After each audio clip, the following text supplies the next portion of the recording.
Así que primero, daros la bienvenida a todas y a todos los que estáis aquí, también que están conectados desde casa o donde estén online. Gracias, gracias por la participación.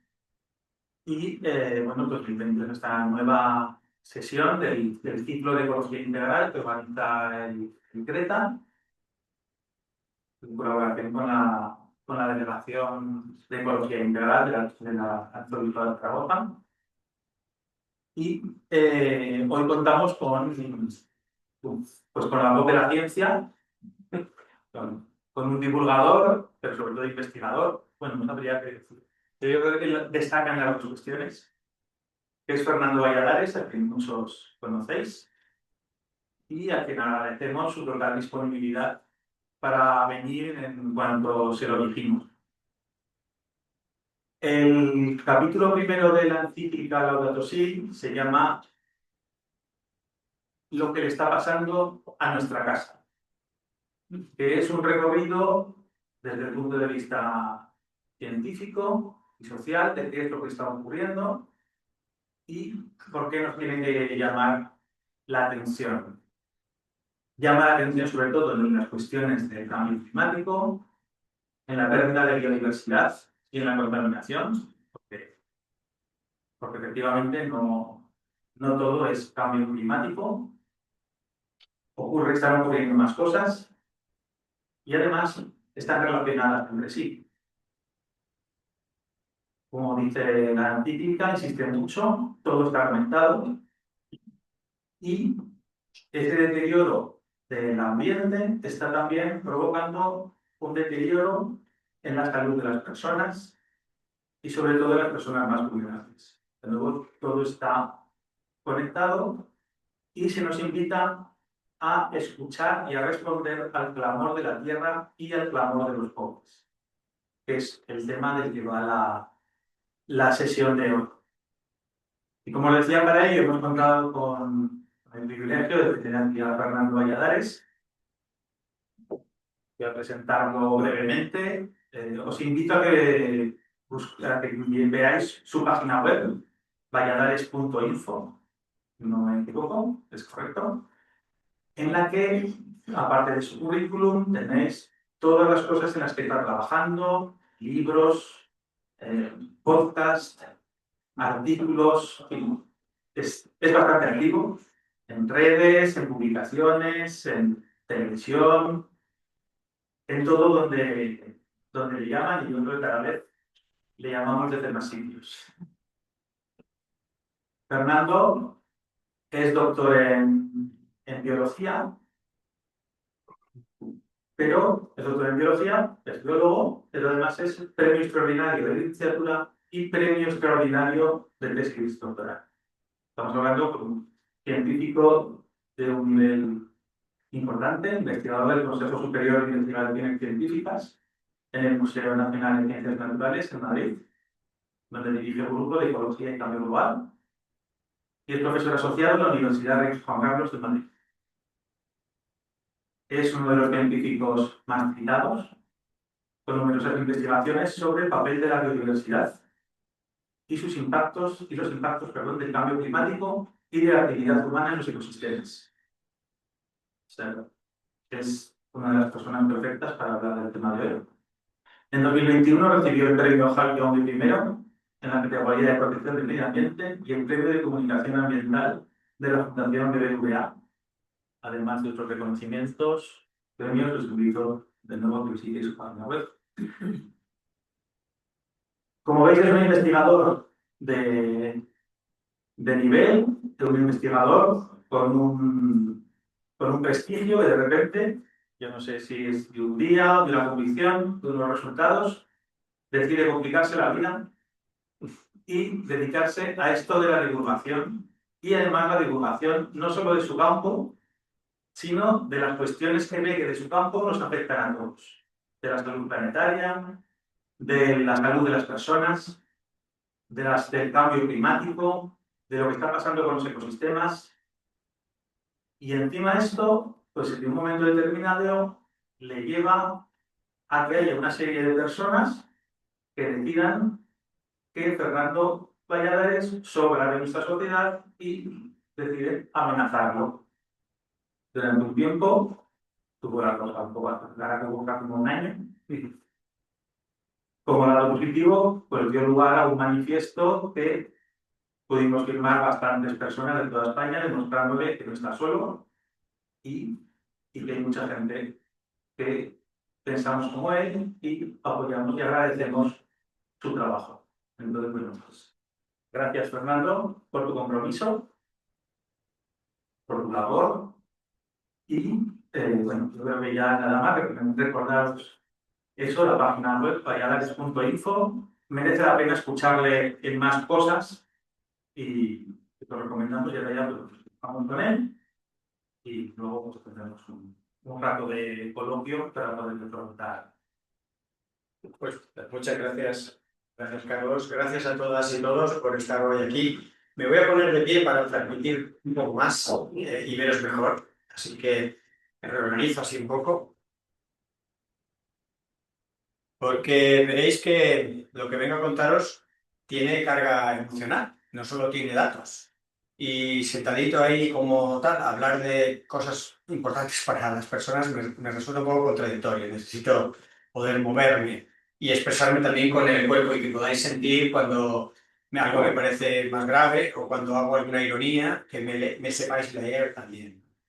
Bueno, es un placer estar aquí, siempre me parece espectacular que haya tanta gente que quiera escuchar estas cosas, me parece tan espectacular como necesario, porque estamos hablando ni más ni menos de intentar arreglar el mundo, que se dice pronto y no acaba nunca, porque cuando terminas de arreglar una parte del mundo se te desarregla la otra y esto es una tarea eterna. Si quieres poner la presentación, así vamos viendo, porque el título me lo puso Carlos. Y me preguntaba, todo pudoroso y comedido, si me parecía bien. Y me pareció bien.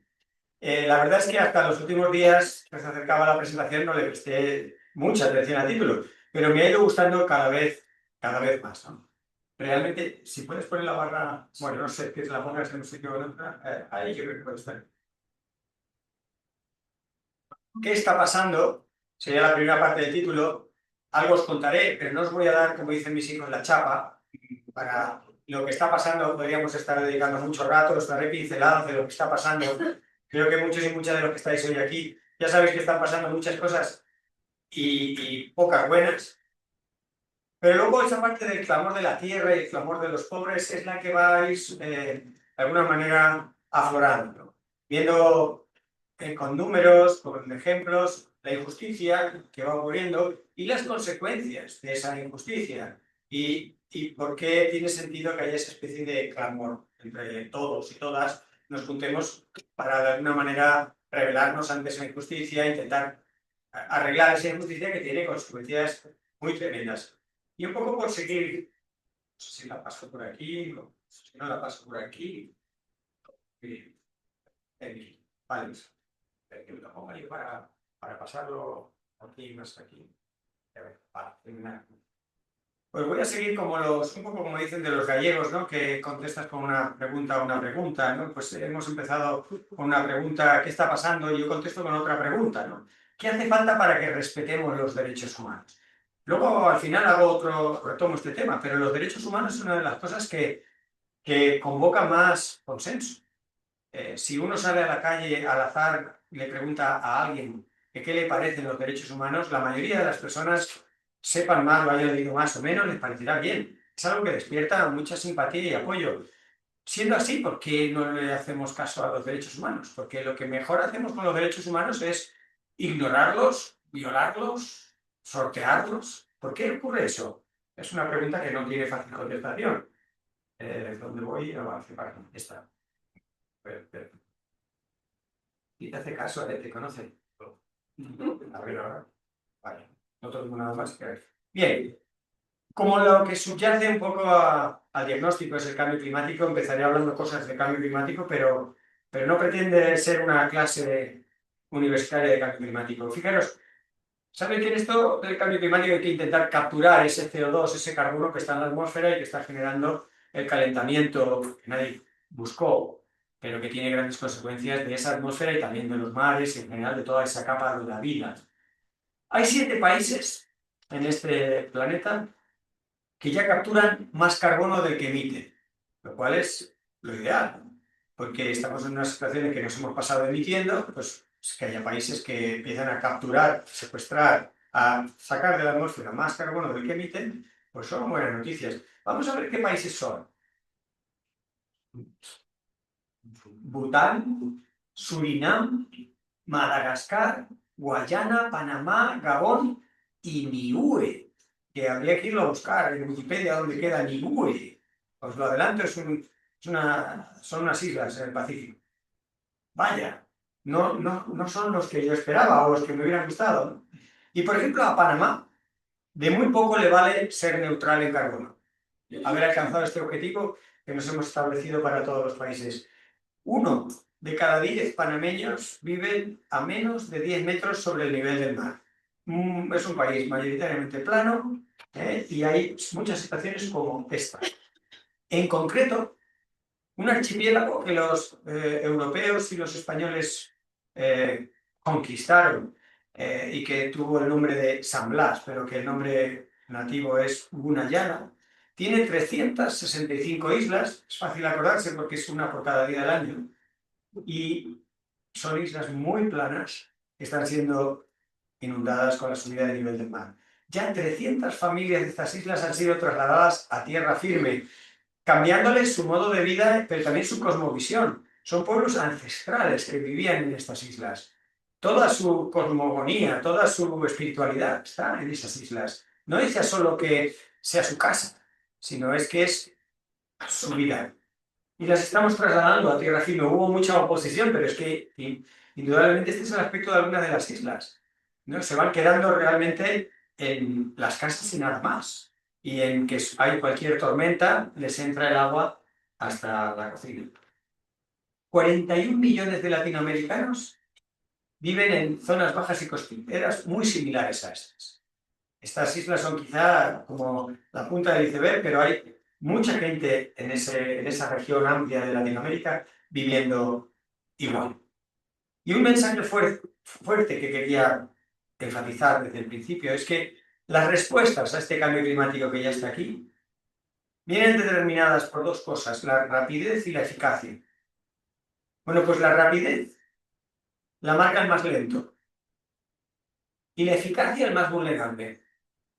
Y vamos a ilustrar un poco esto. La rapidez la marca el más lento. ¿Quiénes son los más lentos en reducir emisiones o en secuestrar más carbono? Pues tengamos en cuenta que estamos hablando de muchísimas emisiones, ¿no? Miles, o sea, millones o 1000 millones o gigatoneladas de CO2 que se emiten en el planeta. Y los que emiten, la lista esta ya sí nos empieza a ser familiar. Tenemos a China, Estados Unidos. Solo con ellos dos, con China y Estados Unidos, tenemos casi la mitad de las emisiones. Hay 196, 198 países en el mundo. Solo con estos dos. Y ya si sumamos a la India, ya tenemos más de la mitad. O sea, con 2, 3, 4 países tenemos la cuota, digamos, de emisiones mayoritaria. Todos los otros 100 y pico países apenas suman, digamos, partes muy pequeñas. Por eso, los que vayan más lentos, que son precisamente los más grandes, son los que van a marcar el ritmo. De poco le ha servido al planeta que esos 7 países ya sean neutros. Tienen que ser neutros sobre todo estos países. Y luego la otra parte que os decía, la eficacia de las medidas que se tomen las determinan los vulnerables, porque los fuertes, por definición de fuertes, pues ya esas medidas les hacen menos falta o las aprovechan mejor. Tanto las crisis, para ilustrar esto quería poner el énfasis en las mujeres, tanto las crisis inducidas por el clima como el aumento de las temperaturas tienen un impacto desproporcionado en la salud de las mujeres. Y no porque las mujeres en sí fisiológicamente, biológicamente sean más sensibles a ellas, sino por su papel en la sociedad. Incluso en Zaragoza, no solo en un país africano o en Centroamérica, incluso en Zaragoza las diferencias son más pequeñas, pero siguen siendo en detrimento de la mujer. La mujer se expone más porque su papel, lo que acaba haciendo, sus trabajos están menos remunerados, su situación, incluso, como digo, en los países desarrollados, las expone más al cambio climático. Así que hay que poner un poco el ojo en las mujeres, un poco más que en los hombres. Pero además, en países ahora y así, países donde la vida es más dura, la desnutrición y la deshidratación acorrala más a las mujeres. Son ellas las que hacen trabajos muchas veces más anónimos, pero de muchas horas, de ir a buscar agua, de ir a trabajar para los demás, y esto hace que se deshidraten y que estén peor nutridas que sus equivalentes masculinos. Pero fijaros, y aquí viene una conexión para muchos inesperada. El cambio climático hoy aumenta la mutilación genital femenina y aumenta el matrimonio infantil y la violencia de género. Esta es una conexión que poca gente vieron venir, pero en los países, digamos, límites, que están en situaciones socioeconómicas límites, el valor de una mujer en determinadas culturas, valor monetario, económico, viene determinado o influido por su mutilación genital. Al haber menos agua y más crisis hídricas, aumenta una práctica que cada vez en más países se desaconseja, se impide, pero que se sigue haciendo para que gane valor económico esa niña que das el matrimonio infantil y que si va mutilada, pues tiene más valor. Fijaros dónde se llega a meter el cambio climático. Bueno, hemos logrado un gran éxito. Un éxito ecológico que se viene a medir, pues en que somos muchos. Eso es un criterio objetivo de éxito de una especie. Veréis que ridiculizo bastante a esta especie que se autodenomina Sapiens, porque en muchas cosas es difícil mantener el título, porque parecemos más bien tontos, del género tonto a muy tonto. Ya veréis y ya podéis sospechar por dónde van algunas de estas explicaciones. Pero indudablemente ser 8.000 millones de personas es un éxito ecológico, somos muchos. Y una pregunta evidente es, ¿cómo lo hemos logrado?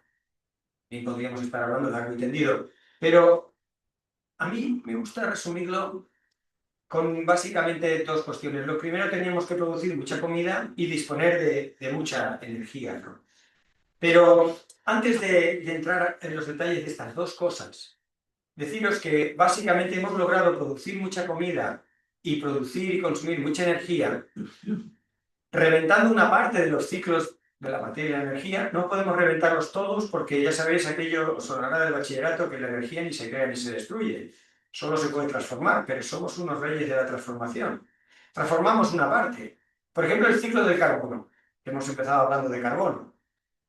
Alteramos una parte del ciclo, pero no el ciclo entero. Nosotros ni creamos ni destruimos carbono, pero lo cambiamos del suelo al aire, del aire al suelo. Cogemos los combustibles fósiles, que han tardado millones de años en acumularse, y en unas horas los quemamos y lo ponemos en la atmósfera. De la atmósfera serán sacados por los organismos que hacen fotosíntesis, las plantas, las algas, etc. Pero eso tarda un tiempo. Y hasta que eso se fosilice, tarda todavía más tiempo. Así que el petróleo es una energía muy renovable, pero tarda unos millones de años en renovarse. Y nosotros tenemos mucha prisa. Nosotros le sacamos a los combustibles fósiles, al petróleo, al carbón, al gas, la energía que tienen, que llevó mucho tiempo hacerse, y en unas horas ya está. Y tiene ese efecto de liberar, entre otras cosas, en la combustión el CO2, que se va a la atmósfera. Nadie lo pretendió, pero igual quemar tanto combustible fósil es un poco locura. Bien, eso hemos hecho también con el ciclo del agua, hablaremos más del agua, pero el ciclo del agua dulce es muy lento. Como tenemos prisa, nos estamos bebiendo el agua de nuestros nietos. El ciclo hidrológico repone el agua dulce tan lentamente que el agua con el que estamos regando nuestros cultivos ahora es un agua que no nos corresponde. No nos corresponde en el espacio, la estamos robando al vecino porque la sacamos del pozo y el pozo va a saber de dónde es, pero además se la robamos a nuestros hijos. Generacionalmente le estamos usando un agua que les correspondería a los que vengan dentro de 20, 50 o 100 años, porque el ciclo del agua tiene su ritmo. Y los pozos van bajando y el nivel freático del agua subterránea va bajando, como una indicación de, oye, estás consumiendo más agua de la que se repone. Y esto es lo que yo llamo la hipoteca concepto de hipoteca, aquí estaremos hipotecados, si no todos, casi todos, ¿no? Y la hipoteca lo tenemos clarísimo. Algo que no puedes tener ahora, pides una especie de ayuda que te sale carísima para poder tener hoy una cosa que en realidad será tuya en el futuro. Entonces cambias futuro por presente, haces un trueque y el que gana es el banco. Tenemos claro, ¿no? Bien, pues estamos haciendo una hipoteca ecológica intergeneracional.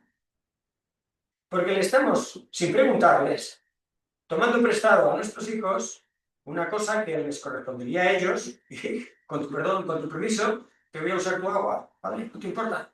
Y ellos, que no sé, papá, lo que tú veas, lo que sé, usa lo que tengas que usar.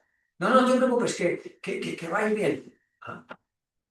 ¿Cómo es así lo de la hipoteca? Que en Europa, la verde Europa, tiene los fondos Next Generation, que ya lo están diciendo todos. Son los fondos de la siguiente generación, a los que le robamos la cartera y le decimos, no te preocupes, no te preocupes. Nos estamos empeñando con el Banco Mundial, con el Banco Europeo, no importa, no importa, todo bien, todo bien. Papá, ¿seguro? Sí, sí, sí, tú confía en mí.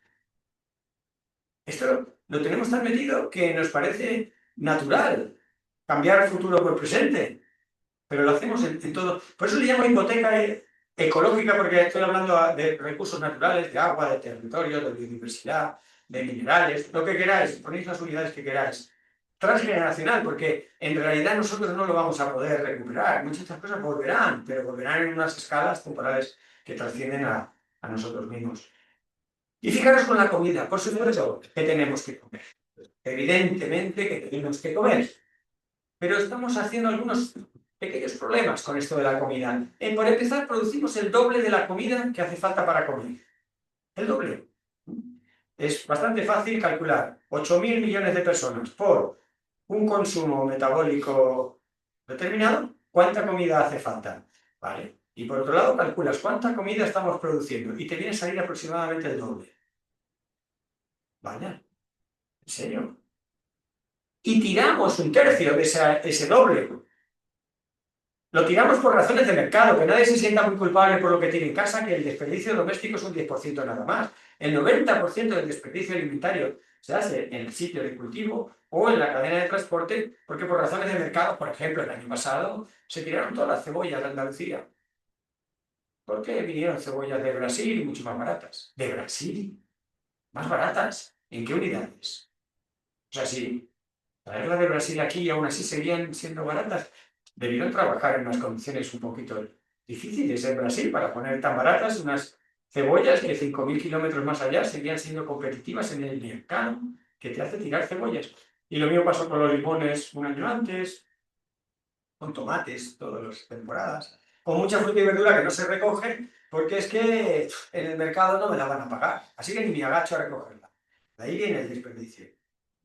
Y precisamente en paralelo, mientras producimos tanta comida y tiramos una buena parte de ella, 11 millones de personas mueren al año de hambre. No de otra cosa, sino de que no tienen para comer. De hecho, si recordáramos esta frase, encapsularíamos el modelo de civilización en el que vivimos. Hay hambre en el mundo precisamente porque producimos el doble de comida de la que hace falta para comer. No es que sean dos cosas desconectadas, es que esa comida que producimos en exceso está matando de hambre a la gente. Gente que no puede pagar en su sitio el cereal cuando los cereales tienen un precio de mercado en Europa, o gente que por esa producción se ve sometida a condiciones de esclavismo o se ve afectada en la salud, o su modo de vida se ve desafiado por producir comida para el mercado. Es precisamente por eso. Convertir el suministro de alimento en un negocio. Yo no digo que no haya que hacer negocio con las cosas. No estoy diciendo eso. Pero el orden de los factores, en este caso, es clave y altera el resultado. Si el objetivo primero es hacer negocio y después dar de comer, que es lo que estamos haciendo, al final alimentamos al sistema económico y la gente pues que coma el que pueda y lo que pueda cuando pueda. Y si has caído del lado afortunado, pues comes. Y si no, pues no comes.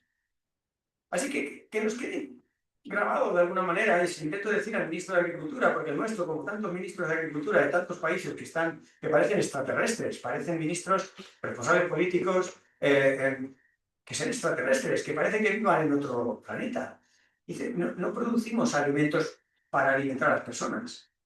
Producimos alimentos para alimentar al sistema económico y subsidiariamente algunas personas comen.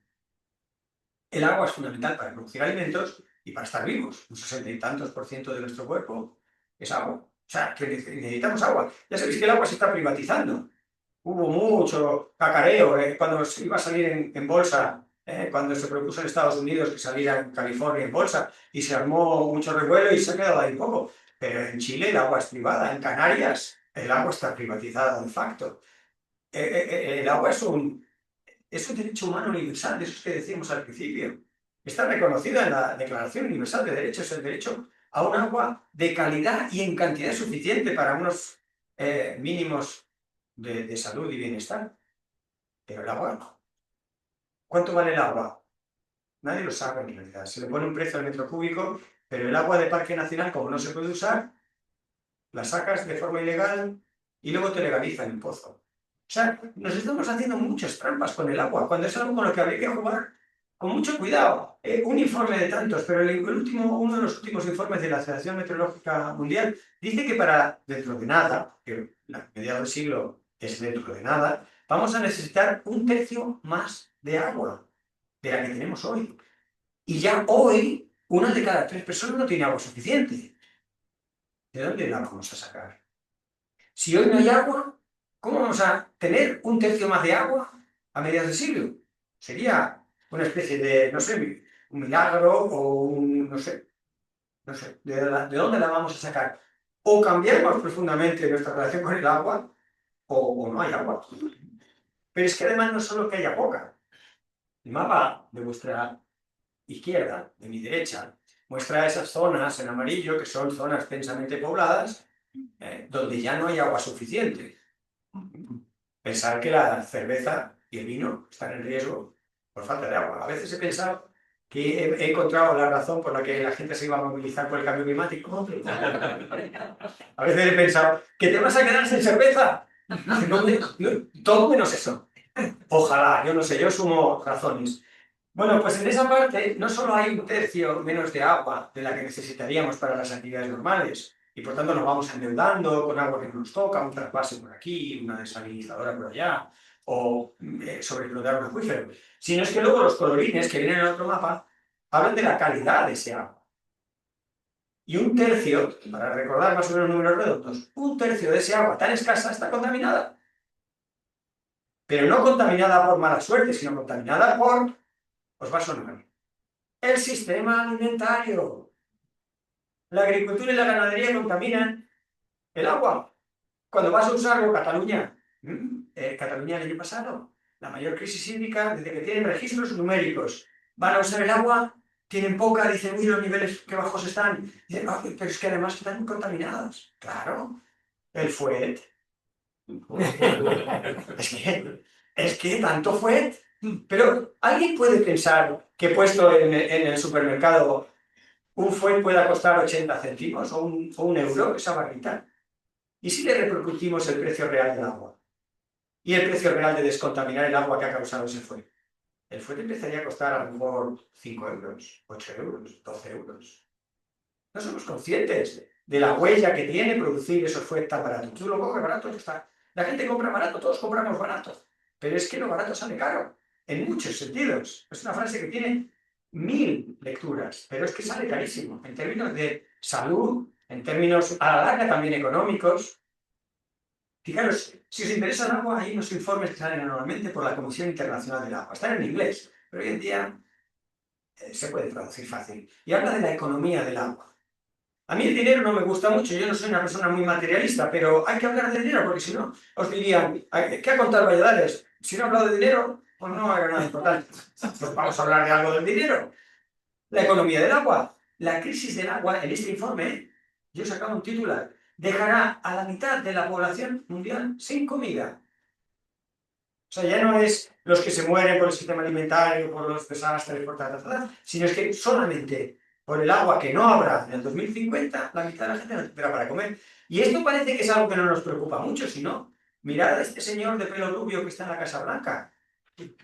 Este señor ha dejado 42 millones de norteamericanos y norteamericanas. Estamos hablando de los países del primer mundo. 42 millones de norteamericanos no tienen seguridad alimentaria por las decisiones de Donald Trump ahora.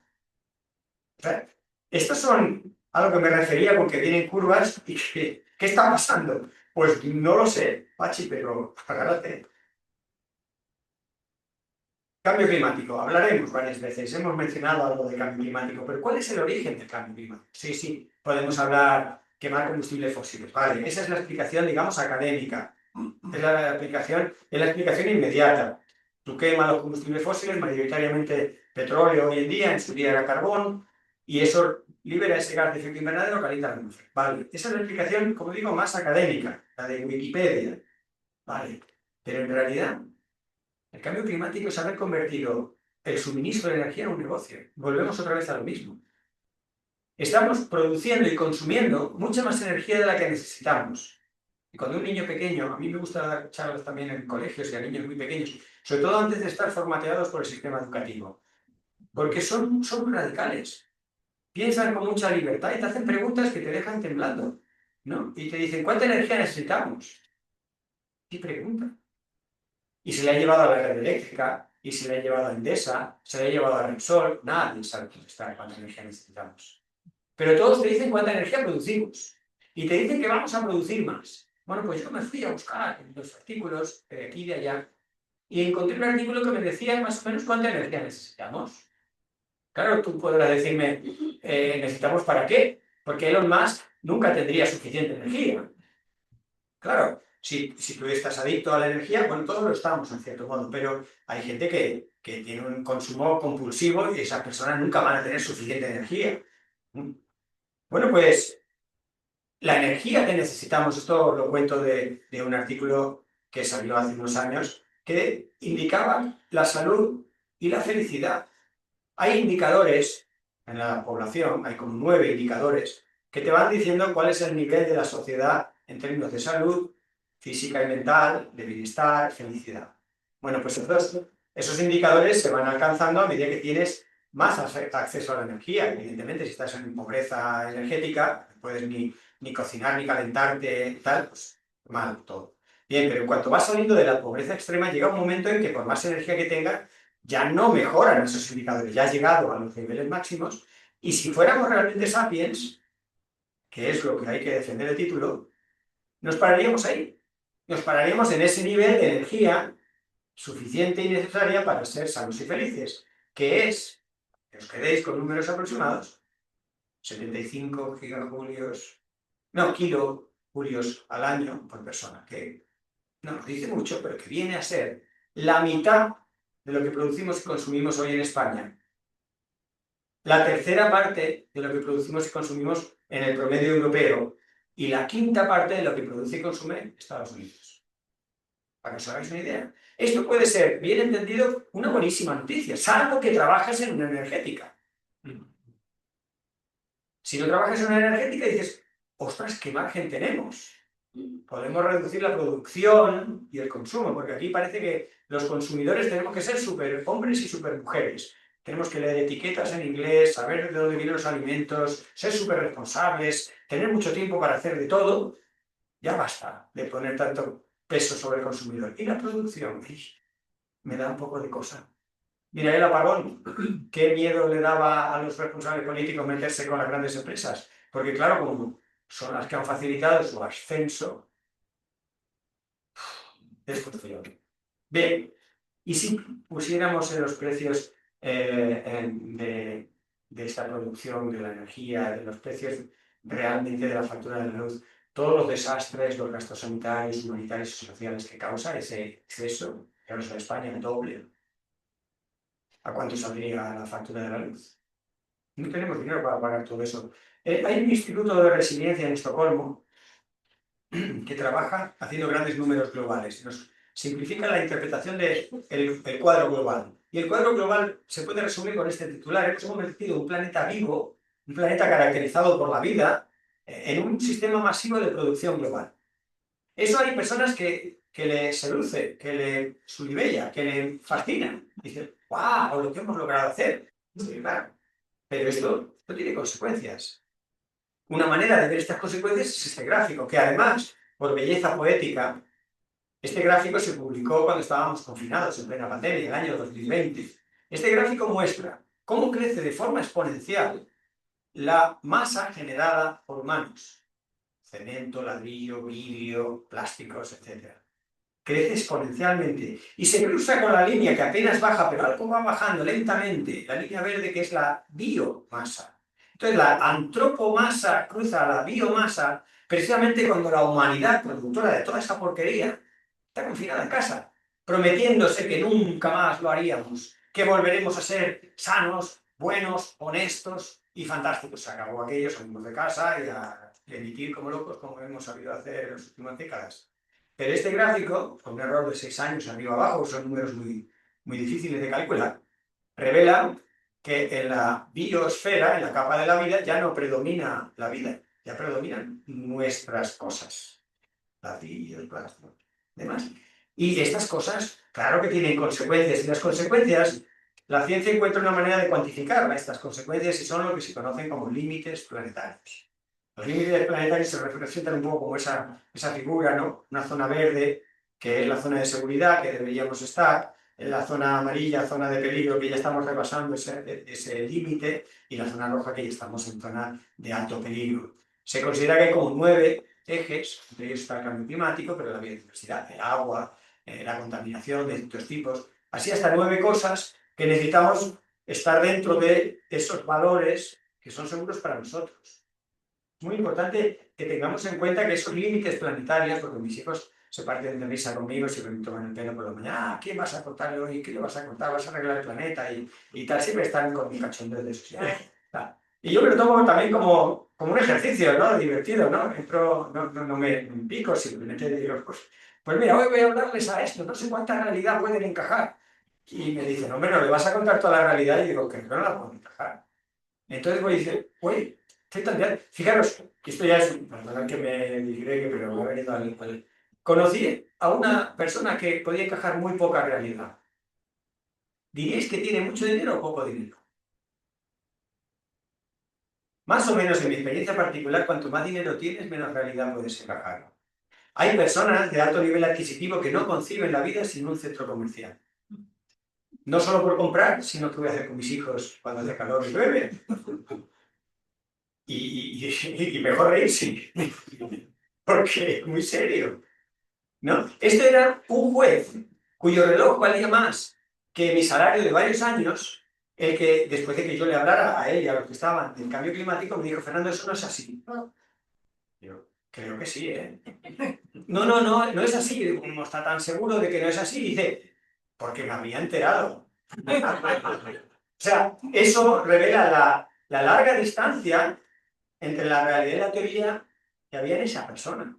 Pero eso nos pasa a los afortunados del norte global bastante. Pero claro, cuanto más rico, más alejado estás de que es agua, de que necesitas un agua limpia, de que hay que respirar aire, tú piensas que habrán soluciones. Y estos límites planetarios son una manera numérica de decir, si pasamos estas condiciones, la especie que queda fuera somos nosotros, el planeta va a haber para rato. Bacterias, virus, tardígrados, circuncúlidos, protogonados y arqueogonias habrá.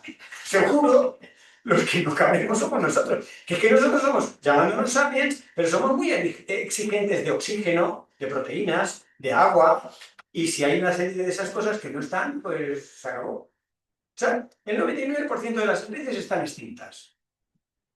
Así que no, nos vamos a extinguir, al menos en términos probabilísticos, pero no hay que darse prisa. Es que a mí lo que me sorprende, por lo que trabajo día a día, por lo que he venido hoy a Zaragoza, es para encontrar argumentos para intentar no darse prisa en extinguirse, que es que vamos muy rápido. Y el cambio climático es una de las cosas que va lanzada, va exponencial, se van batiendo récords climáticos año tras año, mes tras mes. Es realmente ya muy difícil estar al día de cuál es la temperatura más alta alcanzada, cuál es la velocidad del viento más, porque se van batiendo todos esos récords. Y una de las cosas más problemáticas es precisamente lo que ocurre al mar. Aquí estáis lejos del mar, hay gente que hace bromas que dice, bueno, lo bueno de la subida al nivel del mar es que Madrid tendrá playa. No sé, siempre habrá consuelo, pero los mares es lo que nos tiene que preocupar, porque los mares son los grandes almacenes de energía. La atmósfera está caliente, sí, pero la capacidad del aire frente a la capacidad del agua de almacenar energía es muy diferente. El aire es un buen aislante porque no es capaz de almacenar mucha energía. Para que lo tengáis, cuando tú te haces una una bolsa de aire caliente y te la pones en las piernas para en la cama cuando está frío, no te sirve para nada. La haces de agua caliente, porque precisamente el agua puede almacenar energía. Los mares llevan décadas calentando, se han ido absorbiendo mucha de ese calor que venía a la atmósfera, pero no se quedaba ya en la atmósfera porque su capacidad para almacenar no es tanta. Se han ido calentando los mares. Hace 30 años, cuando daba una charla de estas, fallaban los números matemáticos porque no teníamos resolución para ver la temperatura de los mares, porque se estaba calentando muy poco, no lo podíamos medir y no nos daban las cuentas de decir, ¿y dónde está yendo la energía? Porque sí veíamos que había un desbalance entre la energía que entraba y la energía que salía. Y no nos salían las cuentas. Ahora ya empiezan a salir. Por dos cosas. Una, porque tenemos mejores maneras de medirlo, lo medimos mejor, y otra, porque la señal es mucho más potente. Los mares están mucho más calientes. Ya sí lo podemos medir. El Mediterráneo está a 30 grados, que es una temperatura tropical, y el Mediterráneo no hay que saber mucha geografía para ver que no está en el trópico, y ese calor en los mares está desestabilizando el clima global. Porque los mares servían, como sabéis, de reguladores del clima global. En fin, esta es la parte un poco de susto. Luego habrá partes mejores en el charla. Un poco de susto. Esto es lo del truco trato que dicen en Halloween, pues esta es la parte más de truco, porque es terrible. Las consecuencias del cambio climático son terribles. Lo vimos en la Dana, las manifestaciones de los eventos extremos, que es lo que a mucha gente le hace abrir un poco los ojos a la realidad climática, son tremendas y habrá más. En lugar de pelearse tanto como seguimos haciendo por las responsabilidades, la culpa, qué falló. Sí, es importante, ¿verdad? Sí, pero tenemos que ver qué hacer para las próximas danas, porque va a haber más. Y se habló de la reconstrucción, todavía yo no veo una auténtica reconstrucción. Y no se está escuchando mucho la ciencia y mientras estamos peleándonos que si dónde estuvo, que si se fue, que si vino, que si estuvo con no sé quién, señores, hay un pequeño problema en el territorio. Hay colegios, hospitales, estaciones de depuración de aguas que están en zonas inundables. Y los mapas de zonas inundables no se hacen públicos porque, ¿sabéis por qué? No se hacen públicos. Es que el precio de la vivienda se deprecia. Y tú dices, hombre, pero no será bueno saber si tu casa se puede inundar. Ah, tú que quieres saber mucho. Fijaros, un año antes de la Dana de Valencia, del 2024, hubo otra Dana, con muchísimos más muertos. Pero no puntúan igual, ni en el mundo del periodismo, ni en el mundo social en general, los muertos del sur del Mediterráneo que los del norte del Mediterráneo. Nunca se sabrá cuánta gente murió con el ciclón Dani en Libia. Se estima que serían del orden de 20.000 o 30.000. Claro, en Valencia murieron casi 300. Es horroroso, es tremendo, pero es 100 veces menos. Esto pasa un poco desapercibido. ¿Qué pasa con las danas? Por ilustrar un poco qué está pasando. Pues pasan dos cosas. Una, los mares más calientes. Ya os estoy diciendo, están teniendo efectos en muchas cosas, los huracanes, los tifones, las danas, pero al final la desestabilización de todas las grandes células. Y en parte, eso como efecto, digamos, más intuitivo y más directo del cambio climático. Pero esto debería ser una línea recta. No hay que ir a la universidad para ver que eso no está recto. Eso es la jet stream, la corriente en chorro. La corriente en chorro es una corriente de aire bastante potente que está a la altura a la que vuelan los aviones, más o menos al inicio de la estratosfera, 10.000 metros de altura. Esa corriente en chorro, que circula en ese sentido por el giro de la Tierra, separa cuando es fuerte las zonas del norte de las del sur, o las zonas más frías de las menos frías, las zonas polares de las zonas templadas. Esta es la que se representa aquí. Aquí está Estados Unidos, pero lo mismo ocurriría en la zona de Europa. Esta corriente, al no ser recta, lo que ocurre es que genera estas vaguadas, estas bolsas grandísimas de aire frío, que era lo que nos ponía los pelos de punta el día 29 de octubre del 2024, porque esa gran bolsa de aire frío no se movía. Y estaba empezando a llover en la cabecera de los ríos valencianos y no se movía. Lo normal en una dana es que, claro, que caiga la de Dios. Si eso siempre ha sido así, si la dana es un fenómeno natural. Pero es que normalmente pues dura un rato y la bolsa de aire frío se deshace, o era una bolsa de aire frío gigante. Y el que sean gigantes se debe en buena medida a que esta corriente en chorro ya no es recta. Y lo mismo que suben bolsas de aire caliente muy al norte y se ven, como se están viendo ahora, en latitudes polares o subpolares, temperaturas de 20 grados, que no es nada normal, se ven bolsas de aire frío que llegan muy al sur. Y cuando entran en contacto con un aire cálido y húmedo que viene del mar, tenemos unas lluvias torrenciales mucho más intensas. Es solo para que tengáis argumentos cuando eventualmente os encontréis con un negacionista, que os encontraréis, y os diga, nos aclaran, si sequía, si lluvia, pues son dos caras de la misma moneda. Las atmósferas más cálidas desecan, generan sequía, sí, pero almacenan mucho vapor de agua. Y cuando se dan las condiciones de lluvia, llueve más cantidad de agua de forma torrencial. Entonces, sequía y lluvia intensa, en realidad, son anomalías debidas a un mismo principio físico, que es que una atmósfera más cálida absorbe más vapor de agua. Este gráfico ya no lo vais a ver nunca más, o por lo menos durante unos cuantos años. Son datos del 2023. Se publicó en el 2024. ¿Y qué pasó en el 2024? Que un señor de pelo rubio entró en la Casa.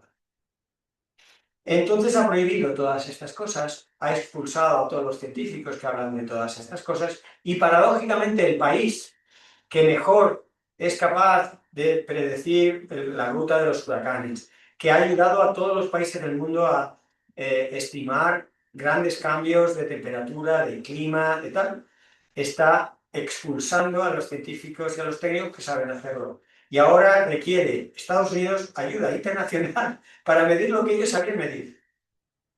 Y claro, este gráfico, según Donald Trump, no es cierto y no existe. Pero esto me recuerda a los tiempos, por ejemplo, de Franco, cuando se asociaban las cabras a la pobreza. Y entonces tuvieron la genial idea de erradicar las cabras para que dejaran de ser pobres. Es ese mismo tipo de soluciones. Y Donald Trump elimina estos gráficos como si ya por eliminarlos no estuvieran pasando. Este gráfico representa lo que se llama $1 billion disaster, los desastres que cada uno de ellos, eventos climáticos extremos, cada uno cuesta $1 billón. En Estados Unidos solo. En los años 80 había 2 o 3, y en los años 20, 22, 23, pues eso, 23, 24 eventos de estos al año. Ya no va a haber más de estos gráficos en unos cuantos años, pero la tendencia está clarísima. Los daños económicos que causa el cambio climático hoy son 6 veces mayores de lo esperado, aproximadamente. Y simplemente no tenemos dinero hoy para hacer frente hoy a los daños que está causando hoy el cambio climático. ¿Y qué hace Homo sapiens cuando no tiene dinero? Se hipoteca. Claro, si es que al final son, con 3 palabras cuentas la historia. Claro, nos estamos hipotecando. Una de las maneras de hipotecarte es pagarle a las agencias de seguros un dinero por si acaso mi casa se inunda o por si acaso hay un incendio. Las compañías de seguros en enero o febrero de este año, después de los grandes incendios de California, y no solo de la gravedad de los incendios, sino la tremenda gravedad de haber cancelado 90.000 pólizas de seguros antes de que ocurrieran, porque las compañías de seguros dieron y quedaron 90.000 familias sin nada. Confesaron, porque incluso en un país que los derechos humanos y sociales pues no son prioridad, chocó mucho. ¿Qué había pasado? Pues, porque llámame ingenuo, pero yo pensaba que las aseguradoras aseguraban. Y cuando se les preguntó a las aseguradoras que qué aseguraban, ellos decían, nosotros aseguramos nuestra solvencia financiera. Perdón, yo pensé que me habías asegurado la casa.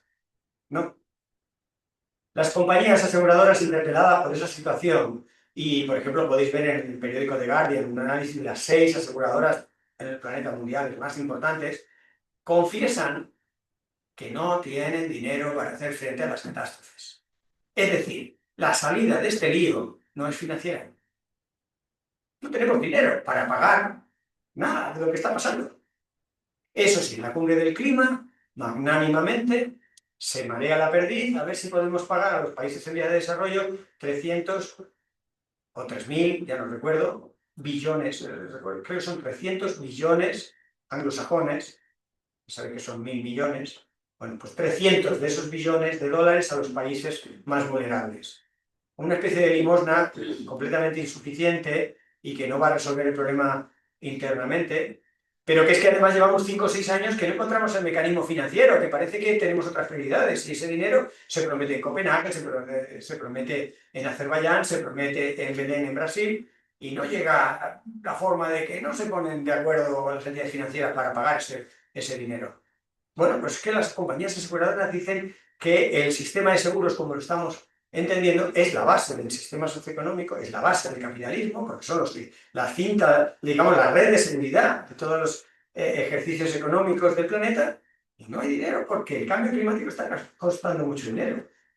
Fijaros, este artículo está en inglés, pero se lee relativamente bien. A mí me cambió mucho la mentalidad. Se publicó en enero más o menos de este año, más o menos como cuando ocurrió este colapso de las pólizas de seguros y los incendios en California. Me cambió la mentalidad porque yo estaba, como muchos científicos, pensando que el cambio climático tiene efectos en cascada. Sube el nivel del mar, suben las temperaturas, esto tiene efectos económicos, efectos en la salud, de aquí, y lo vas viendo como efectos en cascada, como consecuencias. Porque entre las consecuencias, y hay bastantes artículos, las consecuencias del cambio climático llegan a aumentar los conflictos geopolíticos, a aumentar la erosión de las democracias. Estados Unidos ha bajado en los índices de democracia por sus cambios políticos, pero por la incidencia del cambio climático, lo mismo que le pasa a Estados Unidos, que lo pongo como un país del que hay mucho dato y del que es mucha referencia, pero pasa globalmente. Solo quedan 22 países en el mundo que tienen una democracia plena. Solo hay 22. Buscar en internet informes del estado de la democracia. Y yo pensaba, y en muchos gráficos se veía que la falta de credibilidad de las instituciones, la erosión de la democracia era una consecuencia del cambio climático. Sí, pero no solo. Y mucho más importante, me mostró este artículo, que en realidad el retroceso democrático es un requerimiento, no una consecuencia. Esto me cambió mucho la mirada, porque dices, ¿cómo? O sea, tienes que cargarte las instituciones para hacer cosas en contra de la gente, en contra de la ciencia, en contra del sentido común, en contra de los derechos humanos. Es que si no te cargas los funcionamientos democráticos, una democracia puede funcionar bien o mal, pero es un sistema de contrapesos, donde uno tiene una empresa, otro tiene un colegio, uno opina a esto, uno es de izquierdas, otro de derechas, uno opina tal, y hay contrapesos. Si tú erosionas el sistema de contrapesos y eres bastante influyente en lo que pasa por ahí, a ser una gran empresa, pues a explotar petróleo hasta que te dé la gana. Que te dicen los científicos que se calienta, que digan lo que quieran. Ya haré un bulo, una pseudoinformación. Que te viene la población y te dice, oye, no, y dice, ya le cuento yo lo que sea. Y la gente empieza ya no saber si no es cierto, si no es cierto. Y ya, lo importante de las mentiras en sede parlamentaria, que cada vez hay más, sobre todo en nuestros países, no es que te creas la mentira, sino es que no creas nada. Ya no te fías de nadie, ya esto yo qué sé. Claro, pues está minando el sistema democrático, la forma que habíamos acordado de ponernos un poco de acuerdo en temas importantes, ya nadie se lo termina de creer, pues ya te llegan los gobiernos autocráticos y la imposición de voluntades individuales, sin contrapesos. Y eso lo estamos viendo, no solo en los 6 o 7 países en nuestro entorno, más o menos, que ya tienen auténticos dictadores en el poder, ¿no? Donald Trump, Milei, Orbán. No entiendo que Hungría siga en la Unión Europea, pero administrativamente es muy difícil sacar a ningún país. Son países autocráticos, de facto. Pero es que en los países que todavía no lo son, tenemos ¿cuántos diputados no demócratas en el Parlamento? Nosotros, ellos, los demás allanos. Es un fenómeno, y además no es un fenómeno aislado en la historia de la humanidad, al menos en los últimos 3.000 o 4.000 años. Siempre ha ocurrido esto. Siempre que la humanidad se acerca a una situación difícil, proliferan los populismos, que no es ni otra cosa que gente que te dice lo que quieres oír. Te da mucho más miedo escuchar a Valladares que escuchar a Santiago Abascal.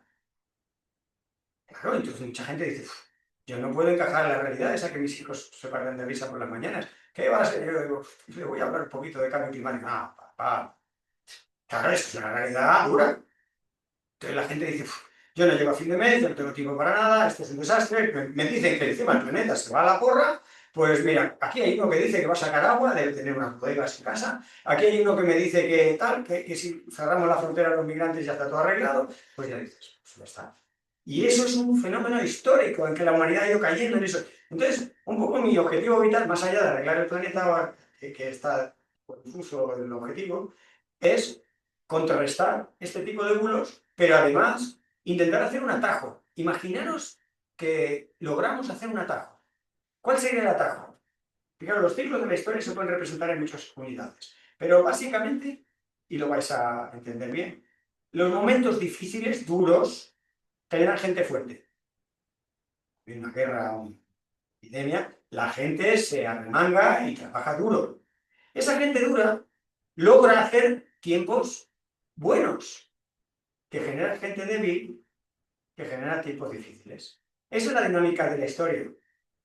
Para mí el atajo sería, estamos en un tiempo más o menos bueno, pero que se está acabando, y en lugar de llegar a las profundidades más horribles de desastre social, económico, planetario, antes de llegar a tanto, hacerlos fuertes, culturalmente, espiritualmente, o como queráis, el mente lo ponéis en lo que queráis, pero ser fuertes para, como si hubiéramos sufrido la mayoría de las catástrofes sin sufrirla, y hacer un cortocircuito. Si es que, escuchando un poco la ciencia, agarrando los machos y tomando decisiones un poco valientes y decididas, claro que se pueden evitar parte de los escenarios más adversos, climáticos, sociales, geopolíticos, sanitarios, ambientales.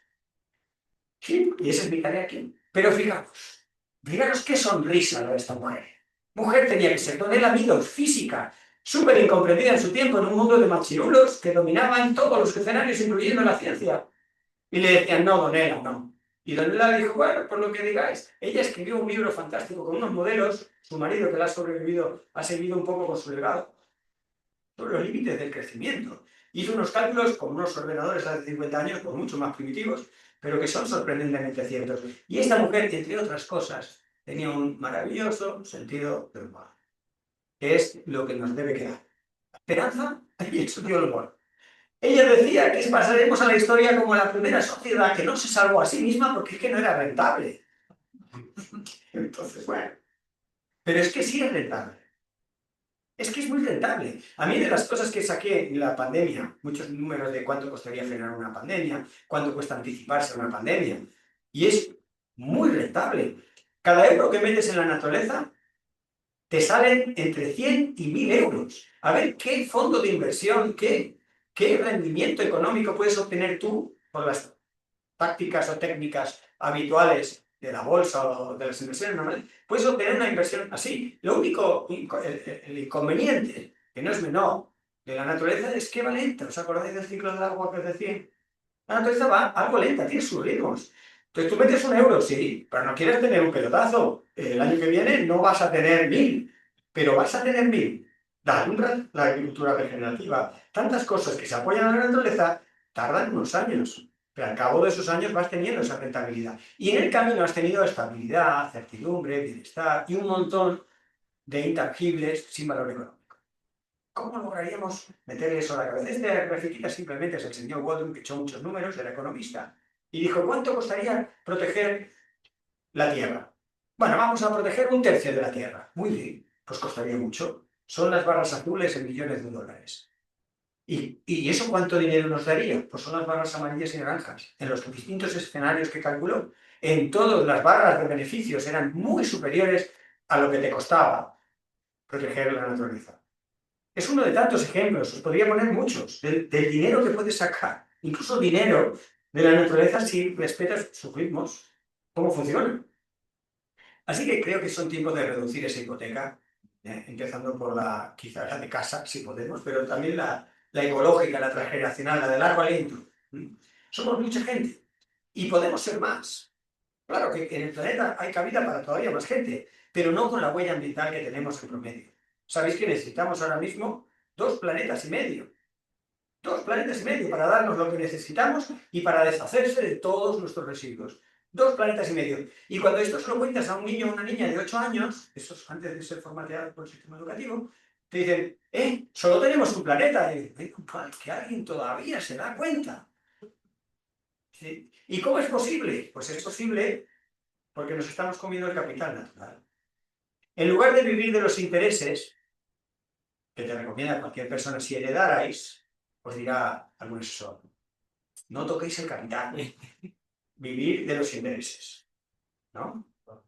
Y así tienes ese núcleo de dinero que te va dando para vivir o para tus gastos. Bien, pues Eso estábamos haciendo hasta los años 70.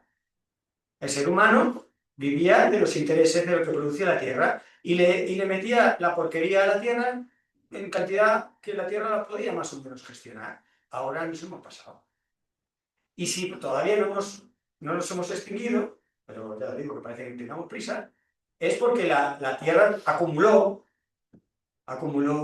recursos, agua, cosas, y vamos tirando de ahí. Nos estamos comiendo los ahorros que se generaron en otras épocas en las que el balance no era en números rojos. Uf.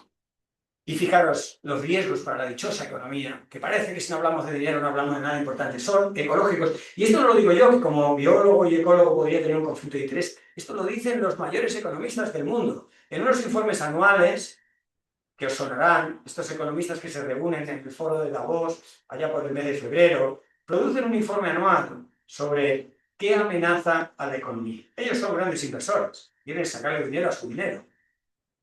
Pero una cosa que comparte con muchos de nosotros y nosotras, personas como somos, totalmente extrañas, somos una anécdota en la realidad de Zaragoza, ahora mismo, a estas horas o estas cosas. Bien, lo que nosotros tememos es por la naturaleza, por estos otros bienes, pero la gente se preocupa por el dinero, bien, pero lo que nos va a unir a todos es el largo plazo. Si ponemos la mirada lo suficientemente a largo plazo, ahí nos vamos a encontrar. Seas economista, ecólogo, ingeniero o lo que estés, en largo plazo, para asegurar algo, ahí vamos a empezar a entrar en términos de sostenibilidad. Y fijaros lo que amenaza a la economía, dicho por los economistas, no es la economía. Es en verde, aunque no alcancéis a ver, tanto en el corto como en el largo plazo, lo que amenaza a la economía son verde, cambio climático, diversidad, agua y estas cosas que os he estado contando a la limón en los límites planetarios. Dicho por economistas, porque si dijéramos, no, claro, es que hemos escuchado a un ecólogo, a ver qué dicen los economistas. BlackRock, concretamente, la mayor financiera del mundo, pero todas muy de acuerdo en que de ahí vienen los riesgos para la economía. Así que cuando suframos una crisis económica, como cuando hemos sufrido una crisis sanitaria o cuando sufrimos una crisis social, ni es una crisis económica, ni es una crisis sanitaria, ni es una crisis social.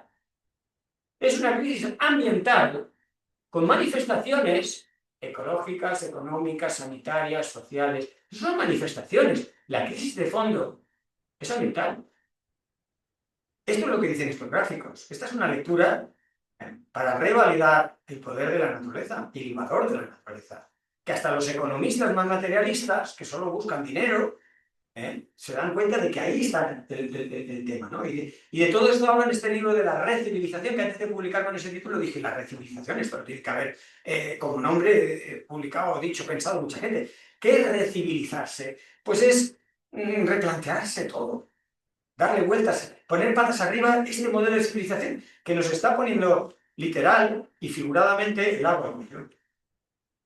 Y fijaros, se habla también de esos límites externos, pero también esos límites que os decía que no deberíamos sobrepasar, pero también se habla de límites interiores. Los límites en esta figura son límites que tienen que ver con la justicia, con los valores, con la alfabetización, con el bienestar, con la salud, y no deberíamos ir por debajo de determinados valores. Por eso la figura que queda resultante es como un donut, es como una rosquilla.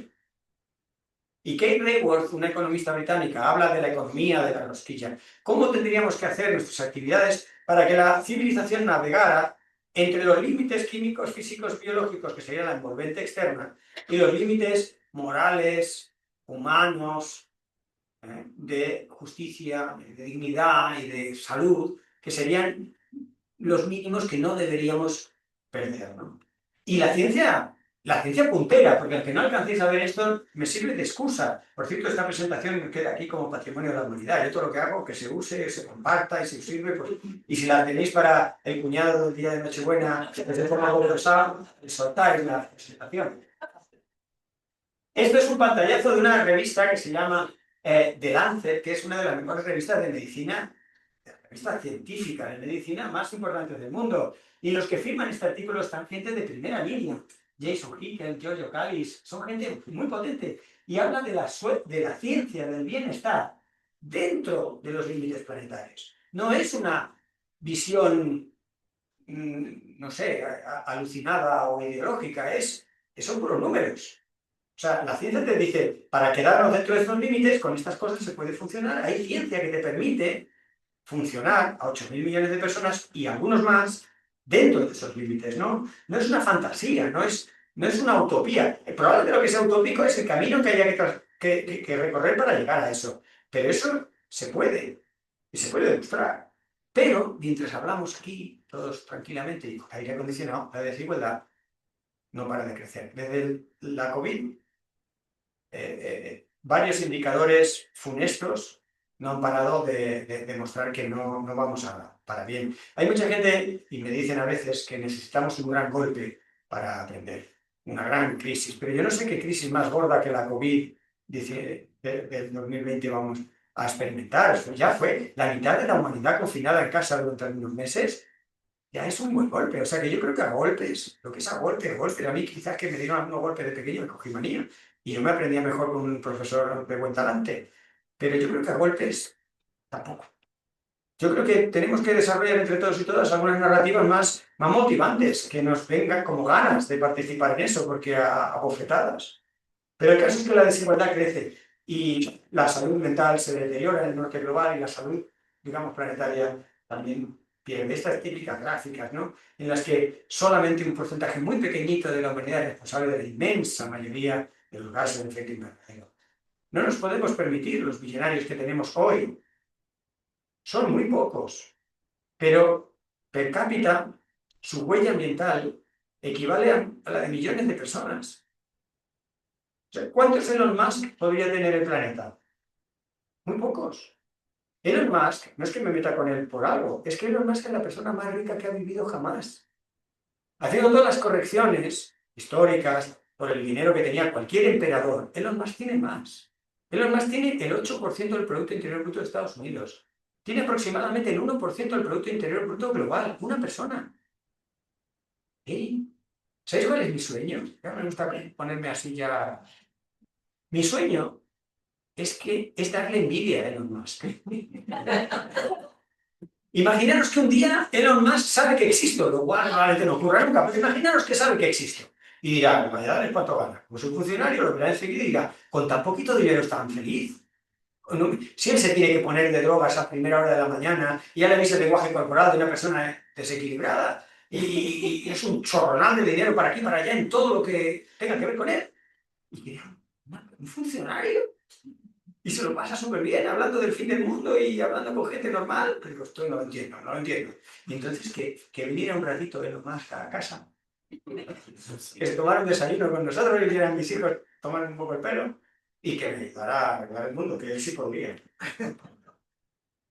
Una buena noticia, porque ya va llegando el momento. Reducir la pobreza es compatible con mitigar el cambio climático, porque hay muchos bulos o muchas exageraciones. Claro que es complicado tomar medidas para mitigar el cambio climático y además tomar medidas sociales para contrarrestar desequilibrios socioeconómicos. Claro que es difícil. Pero los científicos echamos cuentas. Tú a mí me dices qué objetivo tienen y encuentro un científico o yo mismo y nos ponemos calculando.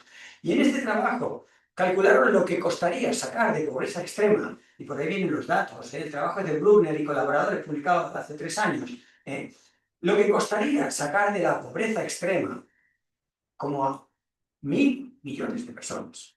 No estamos hablando de solucionar una barriada en una ciudad.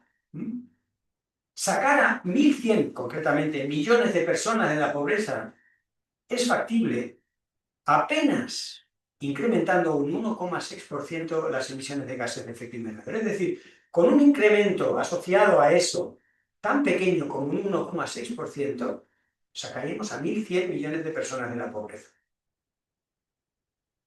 ¿Cómo se logra esto? Con un solo entre comillas. Solo habría que ceder tecnología. Es que yo a la tecnología le tenía puesto un precio. Pero es que no la pueden pagar. ¿Os acordáis con la vacuna? Pero es que nos pasa con todo. Pero realmente nos interesa venderle a Ghana, a Madagascar, a la India, una tecnología que no tienen para hacer un mundo más limpio. O sea, pero ¿realmente le tenemos que poner un precio a una vacuna cuando lo que nos interesa es estar todos vacunados ante una pandemia? ¿Qué lógica es esa por la que Don Lamidos, con una sonrisa, decía, es que no es rentable, vamos a extinguirnos, que no nos vamos a salvar porque es que salvarnos...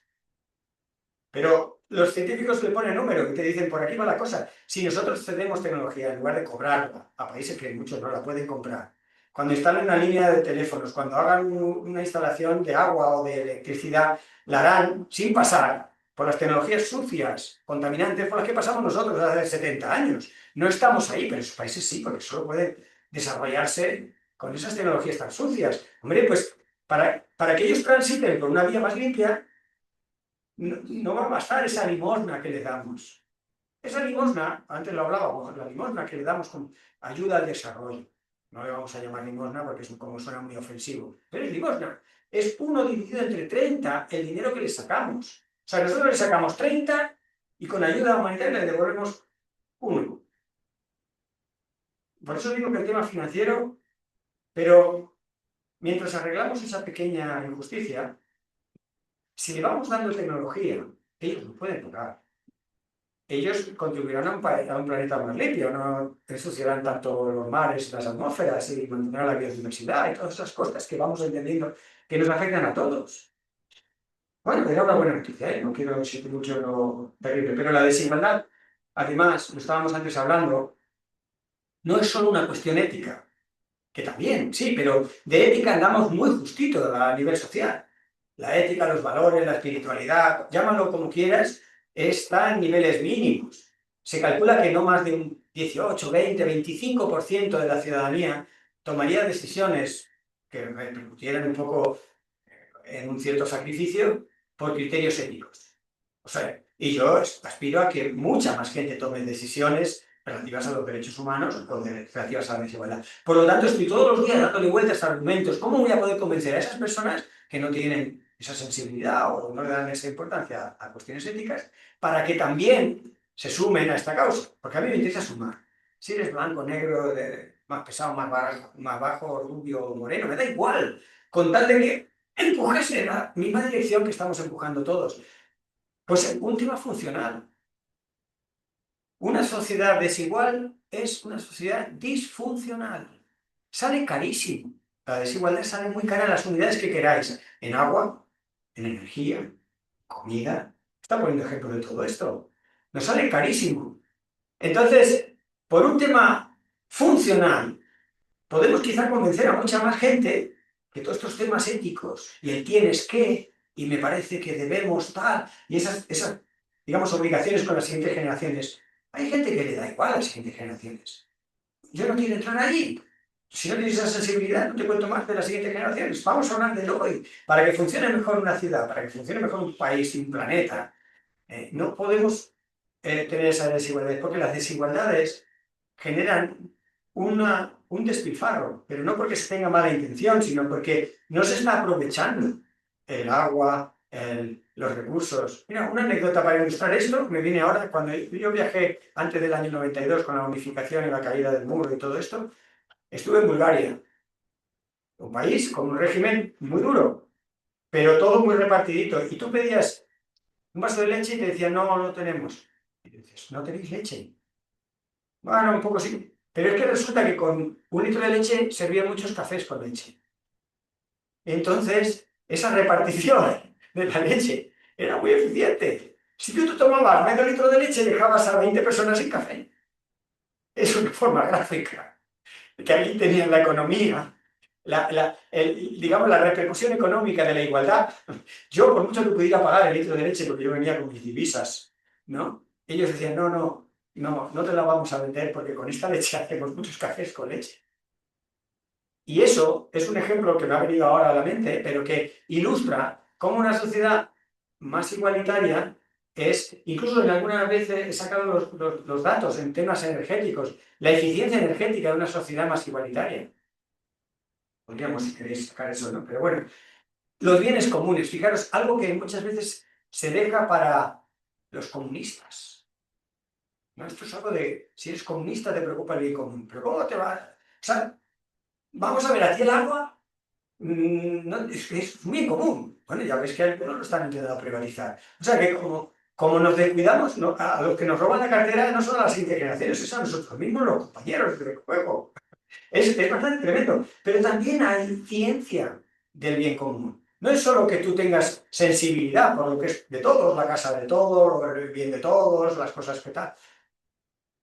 Es que hay ciencia que te dice este tipo de historias, de que preocuparse y cuidar el bien común es muy rentable y es muy eficiente y da esa estabilidad, sostenibilidad en situaciones muy cambiantes como es el cambio climático.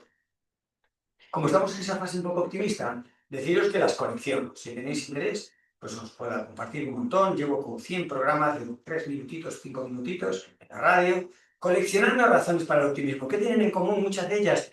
El factor de las personas y el factor más local. Lo ideal sería inspirarse en esas personas y en esas actividades del nivel local para intentar escalar pues a más territorio y a más gente. Hay muchas ideas inspiradoras. Y fijaros, en un entorno como el que estamos, me parece muy interesante que repasemos las religiones en general. Ha habido algunos sínodos muy inspiradores, pero inspiradores desde todos los puntos de vista, incluso científicos, aparte de espirituales.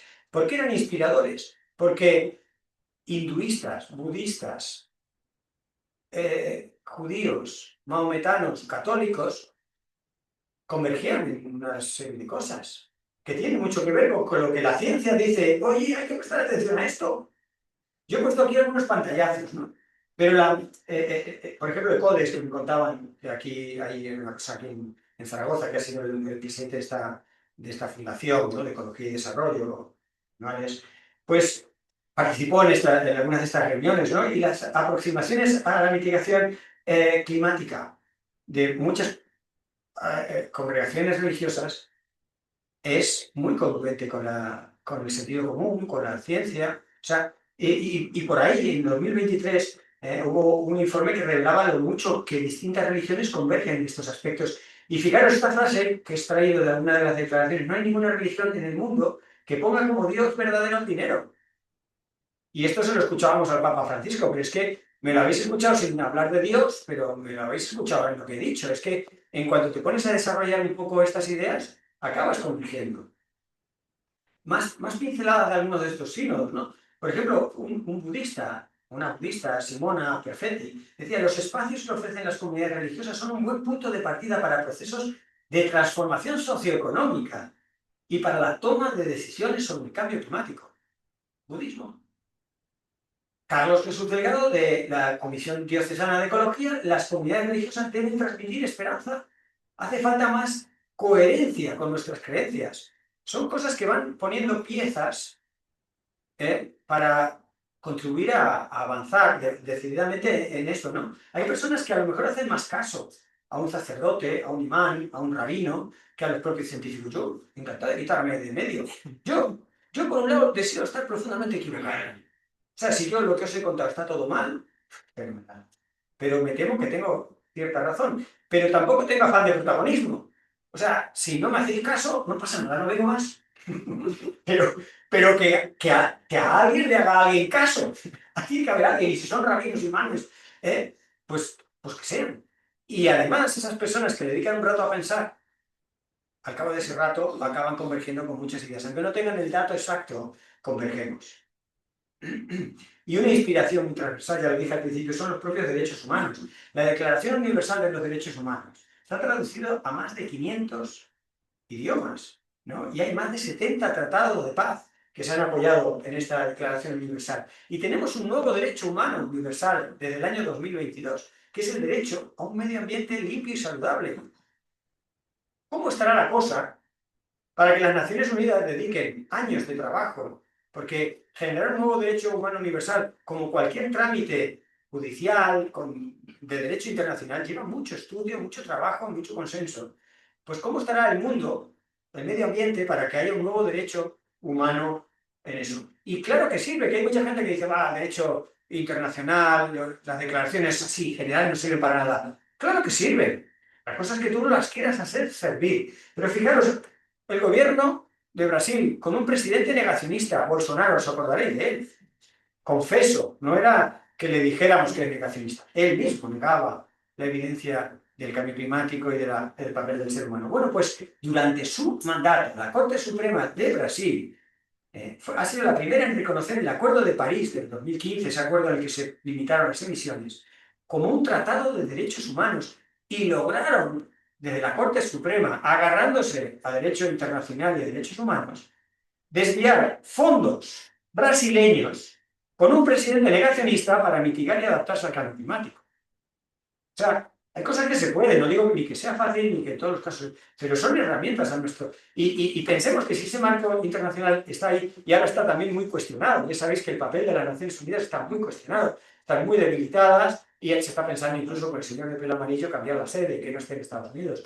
En cualquier caso, claro, cuando se oye hablar a Guterres, a mí me encanta Guterres, personalmente, te reconozco, porque además se exalta como yo y dice metáforas como yo y me veo primo hermano de él. Pero ya sabéis que de él se ha dicho, por un país que está pasando, o nos está haciendo pasar pena y vergüenza, como es Israel, ¿no? Netanyahu ha dicho de Guterres que es un rojo infiltrado en el Parlamento de las Naciones Unidas. Una persona, Guterres, que cuando dijo los ejércitos están matando civiles en Palestina, solo dijo eso, se sintieron muy ofendidos en Israel y dijeron que ese no era un presidente a la altura de un organismo internacional y que no mantenía una mínima de diplomacia. Pero ¿qué ha dicho? Ha dicho que soldados israelitas están matando a civiles palestinos. No ha entrado en muchos más detalles que luego entraría, pero esa frase... Estos son los tiempos. Entonces, claro, se están debilitando. Recordaros lo que os decía. Es que casi es un requisito. Es que si Netanyahu, que dice Netanyahu por seguir con el ejemplo, no erosiona suficiente en las Naciones Unidas, no va a poder seguir haciendo cosas. De momento hay 3 o 4 países a los que puede viajar, a pesar de tener una búsqueda, ¿no?, y captura por la Corte Penal Internacional. Está reclamado por ser responsable de un genocidio. Esto no es que yo creo y a mí me parece. Es que la Corte Penal Internacional ha puesto una orden de búsqueda y captura de Netanyahu. No puede, si aterriza en España, España lo tiene que arrestar. Eso no vive España, entre otras cosas. Estamos en esa situación. Y claro que si van minando los derechos internacionales, los derechos humanos, van a poder hacer y pueden hacer de Palestina pues un resort turístico. Es que te parece increíble cuando lo ves y ves el vídeo y dices, esto no puede estar más, esto no va a ser realidad. Pues descuídate un poco y se hará realidad. Hay que correr mucho para quedarse en el sitio. Hay que trabajar mucho para mantener los derechos que todavía tenemos hoy, a nivel nacional, internacional, autonómico, municipal. Es que los derechos se van socavando. Uy, no sé qué ha pasado. Uy, anda, se ha liberalizado. Ahora se puede poner una gran macroestación de no sé qué en los Pirineos o no, se liberalizan las cosas y como te descuides, ya lo tienes hecho. Son tiempos un poco que hay que batallar, pero se pueden conseguir cosas, ¿no? Y como estoy en la fase esa un poco de positividad, no me voy a poner ejemplos positivos. Por ejemplo, por ajustarse a lo que se dijo en el Acuerdo de París, habría 10 millones de personas que no morirían.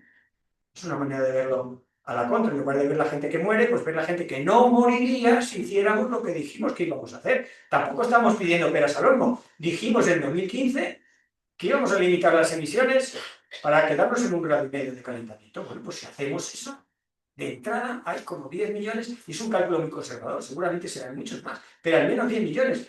6 de ellos por cambios relacionados con la dieta, otros 2 y pico por cambios en la movilidad y otros casi 2 por los cambios en la contaminación atmosférica, a favor. Es un cálculo, simplemente decir, pues sí, será un cambio, será un esfuerzo, habrá sacrificios que hacer, pero habrá gente que no muere. Y el que haya gente que no muera significa que otra muchísima gente no sufrirá, porque hasta que te mueres sufres. Y quiere decir que los que se mueren son solamente una parte de un montón de gente que lo pasa mal. Algunos de ellos tenemos en nosotros. Quien te dice que no tienes un problema respiratorio, o que una ola de calor, etcétera, etcétera, o que tienes un familiar no muy atendido que está una ola de calor en un sitio muy caliente. ¿Sí? Y aquí es donde quería volver a insistir en el poder de la ciudadanía. Hay mecanismos constitucionales en nuestro país y en los de nuestro entorno, como las asambleas ciudadanas, mecanismos que ya permiten que la ciudadanía entre en la vida política y en las decisiones políticas. Que no esperemos 4 años para ver a quién votamos y luego lo votamos y al día siguiente decimos no nos representan y esperar otros 4 años, votamos, no nos representan, otros 4 años. A ver, eso ha llevado a una democracia bastante disfuncional en la que efectivamente pues igual los representantes políticos no representan, pues hay vías para que la ciudadanía, pero claro, son vías que requieren un pequeño esfuerzo, una pequeña organización para que digas, ¿cómo nos ponemos en esto?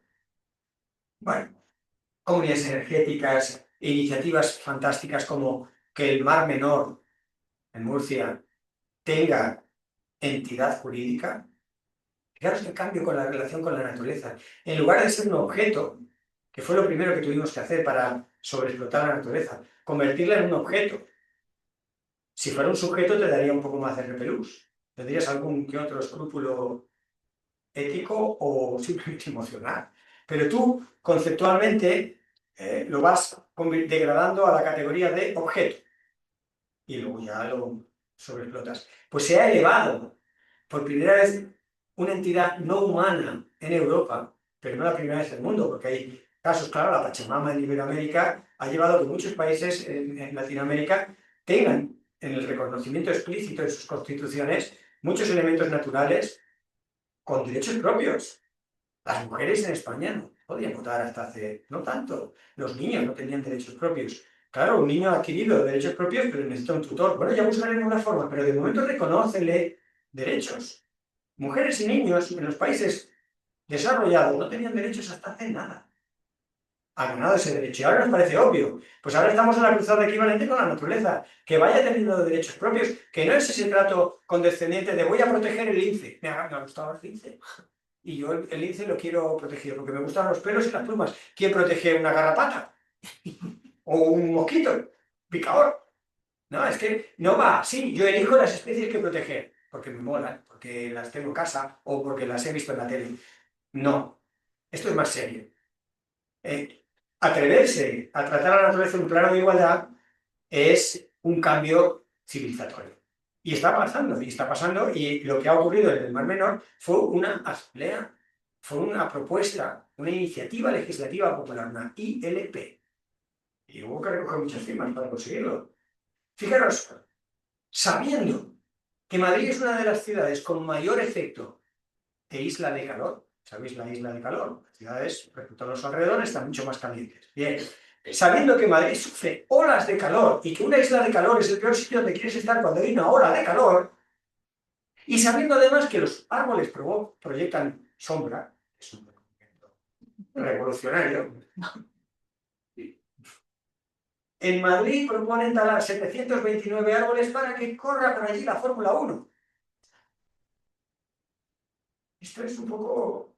Pero la gente no se queda parada, al igual que hay gente que dice no a la tala, hay gente que empieza a despavimentar las calles. Esto empezó siendo un movimiento terrorista hace 20 años en Estados Unidos. La gente que hacía esto en Estados Unidos era metida en la cárcel. Y ahora muchos de ellos son invitados por los ayuntamientos a participar en el urbanismo y en el nuevo diseño de las ciudades, pero siguen despavimentando. El movimiento se llama DIPE, despavimentar. Colegios que tienen los patios, que se limpian muy bien si son de cemento, claro, pero el niño se achicharra. Y luego cuando llueve, ese cemento canaliza la inundación. Pero ¿y si lo dejamos con tierra? Es un poco más sucio, sí, pero es que la naturaleza ya ha solucionado muchos de los problemas que tú estás creando. La agricultura regenerativa no es inventar algo súper novedoso, es una visión moderna de algo que hacían, pero no los abuelos, ni siquiera los bisabuelos. Hay que remontarse a los tatarabuelos, tatarabuelos, antes del pelotazo de la Revolución Verde, antes de los años 20 del siglo XX. Entonces se tenía un trato mucho más respetuoso con el suelo como la base de todo. Ahora el suelo lo machacamos. El suelo de la mayoría de los cultivos se considera un sustrato inerte, como si fuera una superficie de cemento, y se maltrata de tal manera que si no le echas todos sus insumos y fitosanitarios, que son dos nombres eufemísticos, cuando hoy hay mucho eufemismo, algo está pasando. Son venenos, plaguicidas, herbicidas, fungicidas. No, son fitosanitarios. Bueno, vale, llámale como quieras. Claro, tienes que dar de todo eso a un suelo que por sí mismo ni se defiende ni funciona. Es un mero sustrato. Pues esto ya estaba inventado. Pero ahora con la ciencia se le ponen más números, se puede ver cómo optimizar procesos naturales que apoyan pues, la salud del suelo, la biodiversidad, no utilizar fertilizantes y pesticidas que te acaban arruinando la base de todo, y esto ya se está haciendo en muchos sitios y se sigue investigando. El CREAF, muy lejos de aquí, en Cataluña, en Barcelona, tiene varias fincas experimentales, tiene un proyecto y va poniendo datos. Y fijaros, un 20% menos de inversión. Esto al agricultor le viene bien. Al político, claro, esto no mueve el Producto Interior Bruto, esto no trae riqueza al país. Pero fijaros, el Producto Interior Bruto crece con un incendio.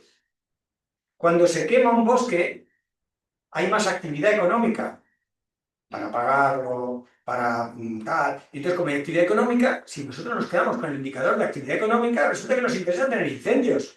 ¿Estamos más de la chaveta? Vamos a utilizar otros indicadores. Pero bueno, el indicador para el agricultor le cuesta un 20% menos. ¿Y cómo va la producción? Pues mira, dándole un tiempito, incluso mayor que la que tenías. Pero de entrada, en pocos años, la misma, con un 20% menos de gasto en químicos. Claro, aquí te vendrá Bayer o Monsanto y te dirá, ¿qué hay de lo mío? Que no me hace falta.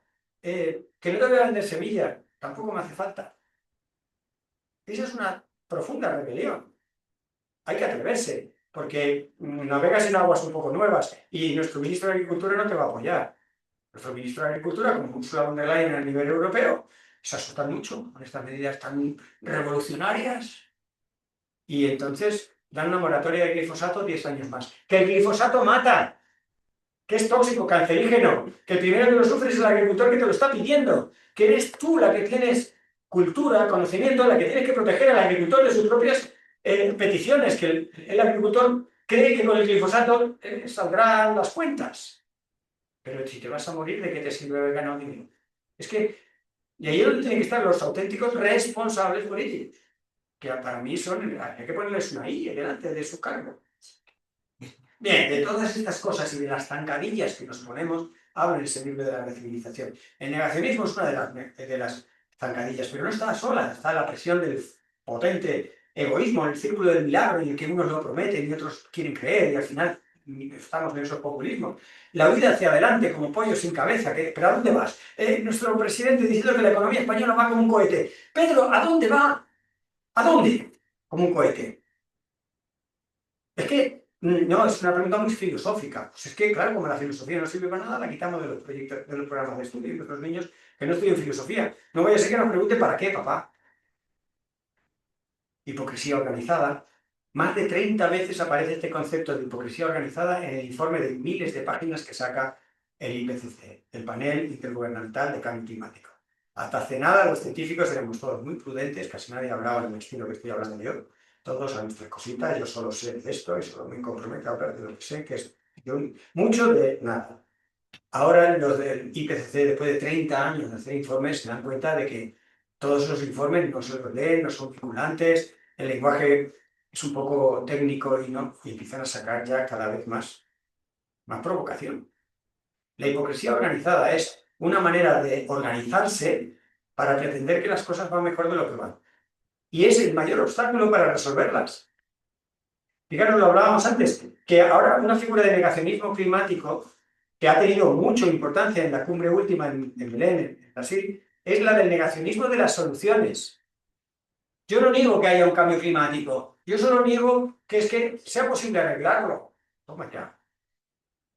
El resultado neto es el mismo, no hago nada, que es lo que quieren los negacionistas, no hagamos nada. Como ya la evidencia es tan difícil de negar, niegan las soluciones. Y se empiezan a inventar que si las renovables son muy caras, que si no se pueden aplicar, que si esta resolución, esa no, no hay forma de negacionismo. En fin, greenwashing, ese postureo ambiental que parece que resuelves el mundo poniendo a tus empleados un vaso de cartón. Así que yo creo que estamos en un momento, pero lo sugiero, tímidamente, si democráticamente pensamos que no, pues no. Pero yo creo que es un momento de esforzarse en lo que peor se nos da. Somos una especie claramente reactiva, somos maravillosos adaptándonos, pero se nos da muy mal anticiparnos. Prevenir y anticipar, hay miles de dichos que van en esa línea, es mucho más económico. Si tú solo tienes €1, si te anticipas, lo gestionarás bien. Si el tiempo, el dinero, el esfuerzo, la capacidad que tengas, la pones a pensar antes de que venga el desastre, lo usarás mejor que cuando está el desastre, que obviamente estarás, bueno, pues desempedrando como puedas, pero no se nos da bien. Históricamente el ser humano no invierte en cosas que todavía no han pasado. Pero para eso tenemos el poder predictivo que te da la ciencia, pero que en general te da incluso la sensatez y el sentido común. Es decir, si esto mañana o pasado va a ser así, ¿qué tal si hoy me voy preparando? Y será mucho más rentable y lo harás mejor. Anticipar, como reducir emisiones, por ejemplo. Claro, si reducimos emisiones no lo vamos a notar mañana, el efecto positivo de las temperaturas. Hay una inercia. Pero eso es anticiparte, porque no es lo mismo pasarte de los límites térmicos por un poco que por un mucho. Y si no empiezas a frenar ahora, para cuando te quieras dar cuenta ya te has pasado mucho de la zona segura de temperaturas. Adoptar una economía de suficiencia. Le podéis llamar de mil maneras, pero economía de la suficiencia tiene entrada en Wikipedia. Lleva ya décadas poniéndose ahí. Y como su nombre sugiere, es la economía del hasta aquí es suficiente. Si con esta energía es suficiente para ser sano y feliz, no más. La única energía limpia, la única limpia es la que no se hace, la que no se produce ni se consume. Todas las demás energías alguna polla tienen. Es verdad que las eléctricas, energéticas, renovables son más limpias, pero no son limpias del todo. Entonces estamos pasando de unos problemas a otros y ahí nos vamos un poco confundiendo, ¿no? El sistema alimentario con el que empecé. Qué tal si, yo lo sugiero, si el sistema alimentario sirve para alimentar a las personas? No sé, sugiero. A veces uno ve gráficos como este y dice, parece que lo estamos entendiendo. La Unión Europea, fijaros cómo ha reducido su dependencia de los combustibles fósiles. Hombre, qué bien. Hombre, no será suficiente, Europa es poco, pero algo es. Bueno, vamos. Humanizar la sociedad. Pero ¿os dais cuenta que el 80% de la gente vive en ciudades y que es el ecosistema más humano que hay? ¿Por qué nos empeñamos en vivir en ciudades cada vez más artificiales? ¿Por qué nos deshumanizamos el modo de vivir? Es un poco extraño. ¿Qué tal si renaturalizamos la biosfera y revertimos esa gráfica que os mostraba y en lugar de que cada vez haya más cosas artificiales, haya más cosas naturales? Que son el resultado de muchos años de evolución, que son equilibrios muy difíciles de alcanzar entre unas cosas y otras. ¿Mm? Y por supuesto, os invito a insistir en participar en la definición de prosperidad. La prosperidad nos la han dado definida. ¿Desde cuándo? ¿Por qué? Pero es que no hemos tenido tiempo ni nos lo hemos planteado. ¿Qué es para ti, para ti, para ti, para mí la prosperidad? ¿Por qué va a venir alguien, sea un presidente de una compañía, un presidente de un gobierno, alguien muy influyente y dice la prosperidad es que crezcamos el 3% anual? Primero, señor, es imposible. Un año lo logras, dos también, pero crecer, crecer y crecer, porque esa es la definición de prosperidad. Porque eso es un éxito de qué, si estamos viendo todas las consecuencias. ¿Qué tal si otros empezamos a opinar en qué es prosperidad? Prosperidad como un objetivo deseable para todos, ¿no? Podemos llamar de otra manera también si queréis, pero la definición de qué es deseable tiene que ser emergente de la gente, emergente de todo el mundo, no heredar un concepto, ¿no? Fijaos, al antropoceno, al periodo en el que estamos, impulsado por el antropo, por el ser humano, se le ha llamado de todo. Se le ha llamado idioceno, por una era dominada por los idiotas. Se le ha llamado de muchas maneras y todas tienen su explicación. Últimamente estoy leyendo esto del caosceno, la época de alguna manera descrita o definida o dominada por el caos. Porque es un caos tener un sistema alimentario que no sirve para alimentar. Es un caos, mucho de lo que os he contado. Lo he contado un poco en clave de humor. Y pienso que el humor es lo último que debemos perder.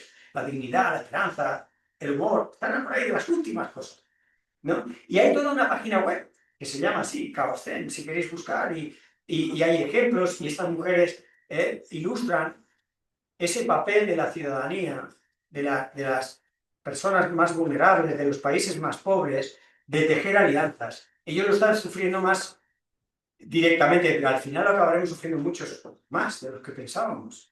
Y es ese factor humano de alianzas lo que puede generar una red de seguridad en este caos cero, en este periodo tan difícil. Y lo que sí os digo es que tenemos que tener muy claro, pero muy, muy claro, dónde queremos estar, porque podríamos conseguirlo. Muchas gracias.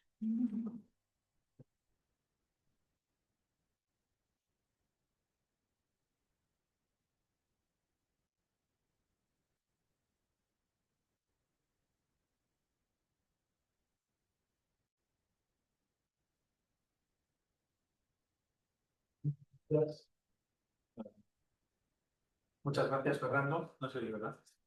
No. Sí, son mucho, pero para las preguntas a lo mejor vendría bien. Sobre todo para los que nos estén oyendo en moto. Ahora, vale, sí. Tendríamos tiempo para un par de preguntas, porque a las 8:30 tenemos que salir de aquí. Yo creo que muchas gracias, Fernando, por tu exposición. Muchas gracias por acabar siempre con ese tono positivo, eso de que hay esperanza y de que hay cosas que hacer. ¿No? Claro que sí. No sé si alguien querría hacer alguna... He tocado tanta mano. Ahí la verdad. Y otra por allí. Bueno, como solo quedan dos preguntas, pues... ¿Se oye? Sí, ahí. Yo he hecho en falta, o sea, enhorabuena, una explicación y además lo explicas de maravilla Gracias. y añades tu sentimiento interior, lo reflejas y te lo agradezco mucho. Gracias. Pero yo sigo echando en falta, sobre todo en el contexto en que estamos moviéndonos dentro de la Iglesia Católica, es que estamos constantemente dejando de lado un tema en el cual yo he estado metido que había aquí casi de siempre. Hay solución científica para resolver, no del todo por supuesto, para pasar adelante previendo a no producirla. Y casi toda la charla ha sido a defendernos, ¿A defender? defendernos del cambio climático. ¿A defendernos? Sí. Y entonces, claro, se obvia cuáles son las soluciones que podemos aportar. Ya. Y no solamente la solución de recoger plásticos, de reciclar, que es una solución agónica. Lo único que haces es, reciclando, mantener los mismos sistemas que había antes. Entonces estamos agonizando y alargando. Pero hay solución. Entonces, en esa que hay solución y en esa confianza, o más bien lo que yo estoy absolutamente convencido, por mi dedicación, por mi profesión, en el contexto científico dedicado a estos temas, con equipos de trabajo y con gente trabajando en ello. Esto que estoy diciendo aquí ahora, he estado colaborando en el Ministerio en Madrid con estos mismos temas, pero nos encontramos con un rechazo. Y el rechazo es la evidencia del mercado. Que no es malo el mercado es una realidad que tenemos que ver. Aquí, en cierto modo, también has lanzado un mensaje que las empresas, que el negocio, que es mejor solucionar el problema o ganar dinero. Bueno, pero es que las empresas son necesarias, porque tienen equipos formados. Entonces, lo que hay que llegar es a arreglar eso. Pero hay herramientas científicas, sí, claro. Hay herramientas científicas y eso no apenas se habla en ningún sitio, ni en esta charla ni en otras. Entonces, cuando yo he podido explicarlas, pues ha habido pues prácticamente un rechazo general. Pero creo que ese tema pues hay que meterlo porque sí ha hecho. Claro. Que mitigan enormemente la producción. Aquí incluso hemos hablado de secuestro de CO2. Esa es otra mitigación de alargar la agonía. Bueno, ya está. Simplemente esas protecciones. Has tocado varios temas muy importantes todos. Estoy muy de acuerdo en que yo no he puesto soluciones concretas, porque tenemos tecnología más que de sobra para resolver los problemas, pero no la aplicamos. Y ya estamos buscando más tecnología. Para mí, más que el cómo, es el qué. Y además, en la lógica científica, primero va el qué quieres, y después viene el cómo. Y yo lo que intento es enfatizar mucho en que deseemos algunas cosas, que entendamos la virtud, el valor, la bondad de algunas cosas. Ya llegará el cómo. Mucha gente dice, ¿y eso cómo lo vas a hacer? Y yo digo, pero vamos a ver, en la era de la información hoy, hay tutoriales en YouTube y hay másters para lo que quieras. Entonces, al cómo ya llegaremos. Y yo creo que con la voluntad más generalizada, ya iríamos encontrando y desempedrando. Pero si la ciencia cuando quiere está ahí, yo creo que la lista de soluciones es en parte muy idiosincrática.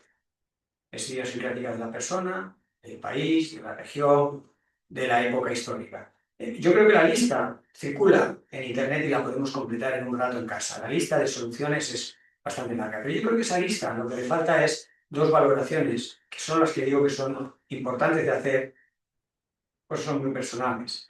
Una es el impacto neto de esa medida, si voy en bicicleta o si como en los cárnicos, si secuestramos carbono con geoingeniería. Bien, el impacto. Y por otro lado, la viabilidad.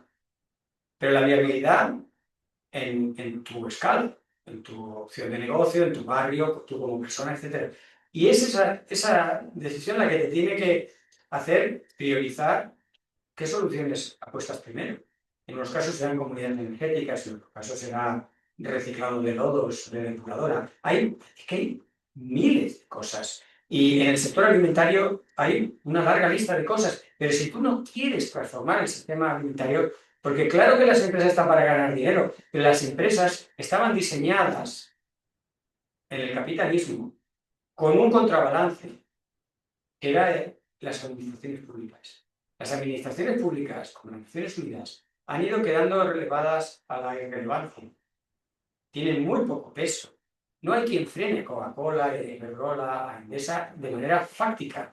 A nuestra ahora ministra de Medio Ambiente le tiemblan las piernas cuando el Sol o Iberdrola le dice cualquier cosa en materia energética. Y ahora nos va a repercutir en la factura de la luz la seguridad extra que hay que meter en el sistema eléctrico para que no vuelva a haber un apagón. La tecnología la tenemos, el conocimiento también, los riesgos muy bien calculados. ¿Quién lo paga? Nosotros. Pero si la empresa puede seguir ganando dinero, mucho dinero. Cuando me meto con la empresa o el sector privado, me meto a que esperaría que ayudaran a resolver los problemas, no a hacerlos más grandes. Pero soy consciente que quien frenaba las empresas del sector privado no se va a autolimitar, porque no está en su naturaleza. Un león es león y un pájaro es un pájaro. La naturaleza del sector privado no es autolimitarse. Tenía una función reguladora de la empresa, una administración y un poder. Fijaros, Mariana Mazzucato habla del Estado emprendedor. Ese es el Estado que yo creo que necesitamos. Y esto es fuera de ideologías. Un Estado emprendedor es un Estado en el que dice, ¿con qué remeros cuento? Por supuesto el sector privado, pero un sector privado que no está dispuesto a reducir ni un poquito sus beneficios. Si no nos viene ahora en este momento, no sé, en otro momento ¿Y quién le pone el cascabel al gato? ¿Quién le dice a las grandes energéticas que reduzcan sus beneficios un poco? O la ciudadanía, que es el último control de todo, y que por eso tenemos que ser muchos pequeños empujando en la misma dirección, o el poder político, porque la empresa no se va a regular. Y la aplicación de las soluciones, es verdad que no he contado muchas soluciones, pero hay que querer aplicarlas. Si tú ya quieres, la actitud es muy distinta. Yo no te vengo como un vendedor de crecepelos a recomendarte mi crecepelos. Eres tú el que has venido a mí a decir, ¿no tendrás algo para mi calvicie? Ah, entonces vemos qué se puede hacer. Como el tema está muy fuerte, Ya, es complicado. no lo podemos usar, pero Da para mucho. hay cosas que no estoy de acuerdo. Bien, pues si estuviéramos de acuerdo en temas complicados, no solo sería aburrido, sino que sería Había una pregunta. más complicadísimo.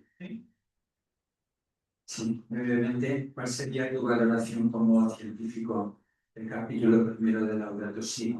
¿Creen que el Papa Francisco se le acusó de intrusismo en una materia que no tenía ninguna relación con divino y sin embargo parece que está muy bien orientada? Total. Mira, justo antes de la reunión estábamos ahí hablando en un grupo más pequeño. Me he visto en varias ocasiones hablando de la Laudato Si y la Laudato Deum. Me las leí porque hablaba de resúmenes y de comentarios, me las leí, no lleva tanto leerlas. Y te puedo decir que la Laudato Si es un tratado de cambio climático, chapó, correctísimo y fantástico. Y luego me encantó ver, años después, que viniera la Laudato Deum, que es en realidad una crítica contra los negacionistas. Es decir, no te puedes quedar quieto, de brazos cruzados. La primera era más neutra, era más decir, pasa esto es lo que ocurre y tal, y la segunda era decir, hay una inacción climática que no podemos justificar. Y en esa Laudato Deum se habla mucho de esa economía a la que hay que frenar. A mí me sorprendió porque hay muchas palabras que digo, ostras, las he dicho sin leerle Y eso significa que convergemos, o sea, que se converge desde donde mires el problema. Cuando lo que te preocupa es lo mismo. Claro, cuando te sientas a negociar con el sector privado, a veces las preocupaciones son diferentes. Por ejemplo, en los plazos. En los plazos temporales, como os decía, cuando ponemos las luces largas, ahí vamos convergiendo. Cuando muchas de estas empresas no existirán en 5 años, si esas empresas se empiezan a plantear a 10, a 20 años vista, verás tú cómo convergemos. Y claro, las cíclicas han sido muy a largo plazo, hablan de un marco para la humanidad. Así que científicamente súper correctas y humanamente muy necesarias, las dos. Y me he visto teniéndolas que explicar, habiéndolas entendido y muy sorprendido. Es decir, caray, pero yo no soy practicante, pero el Papa Francisco a mí me cayó fenomenal. Me pareció extraordinariamente necesario y cuando había la renovación del Papa yo tenía los dedos cruzados porque salía alguien más o menos en su esquema. Porque llevó temas social y económicamente muy polémicos, no solo en materia climática, los llevó con una valentía que nos hace mucha falta. Pues muchas gracias.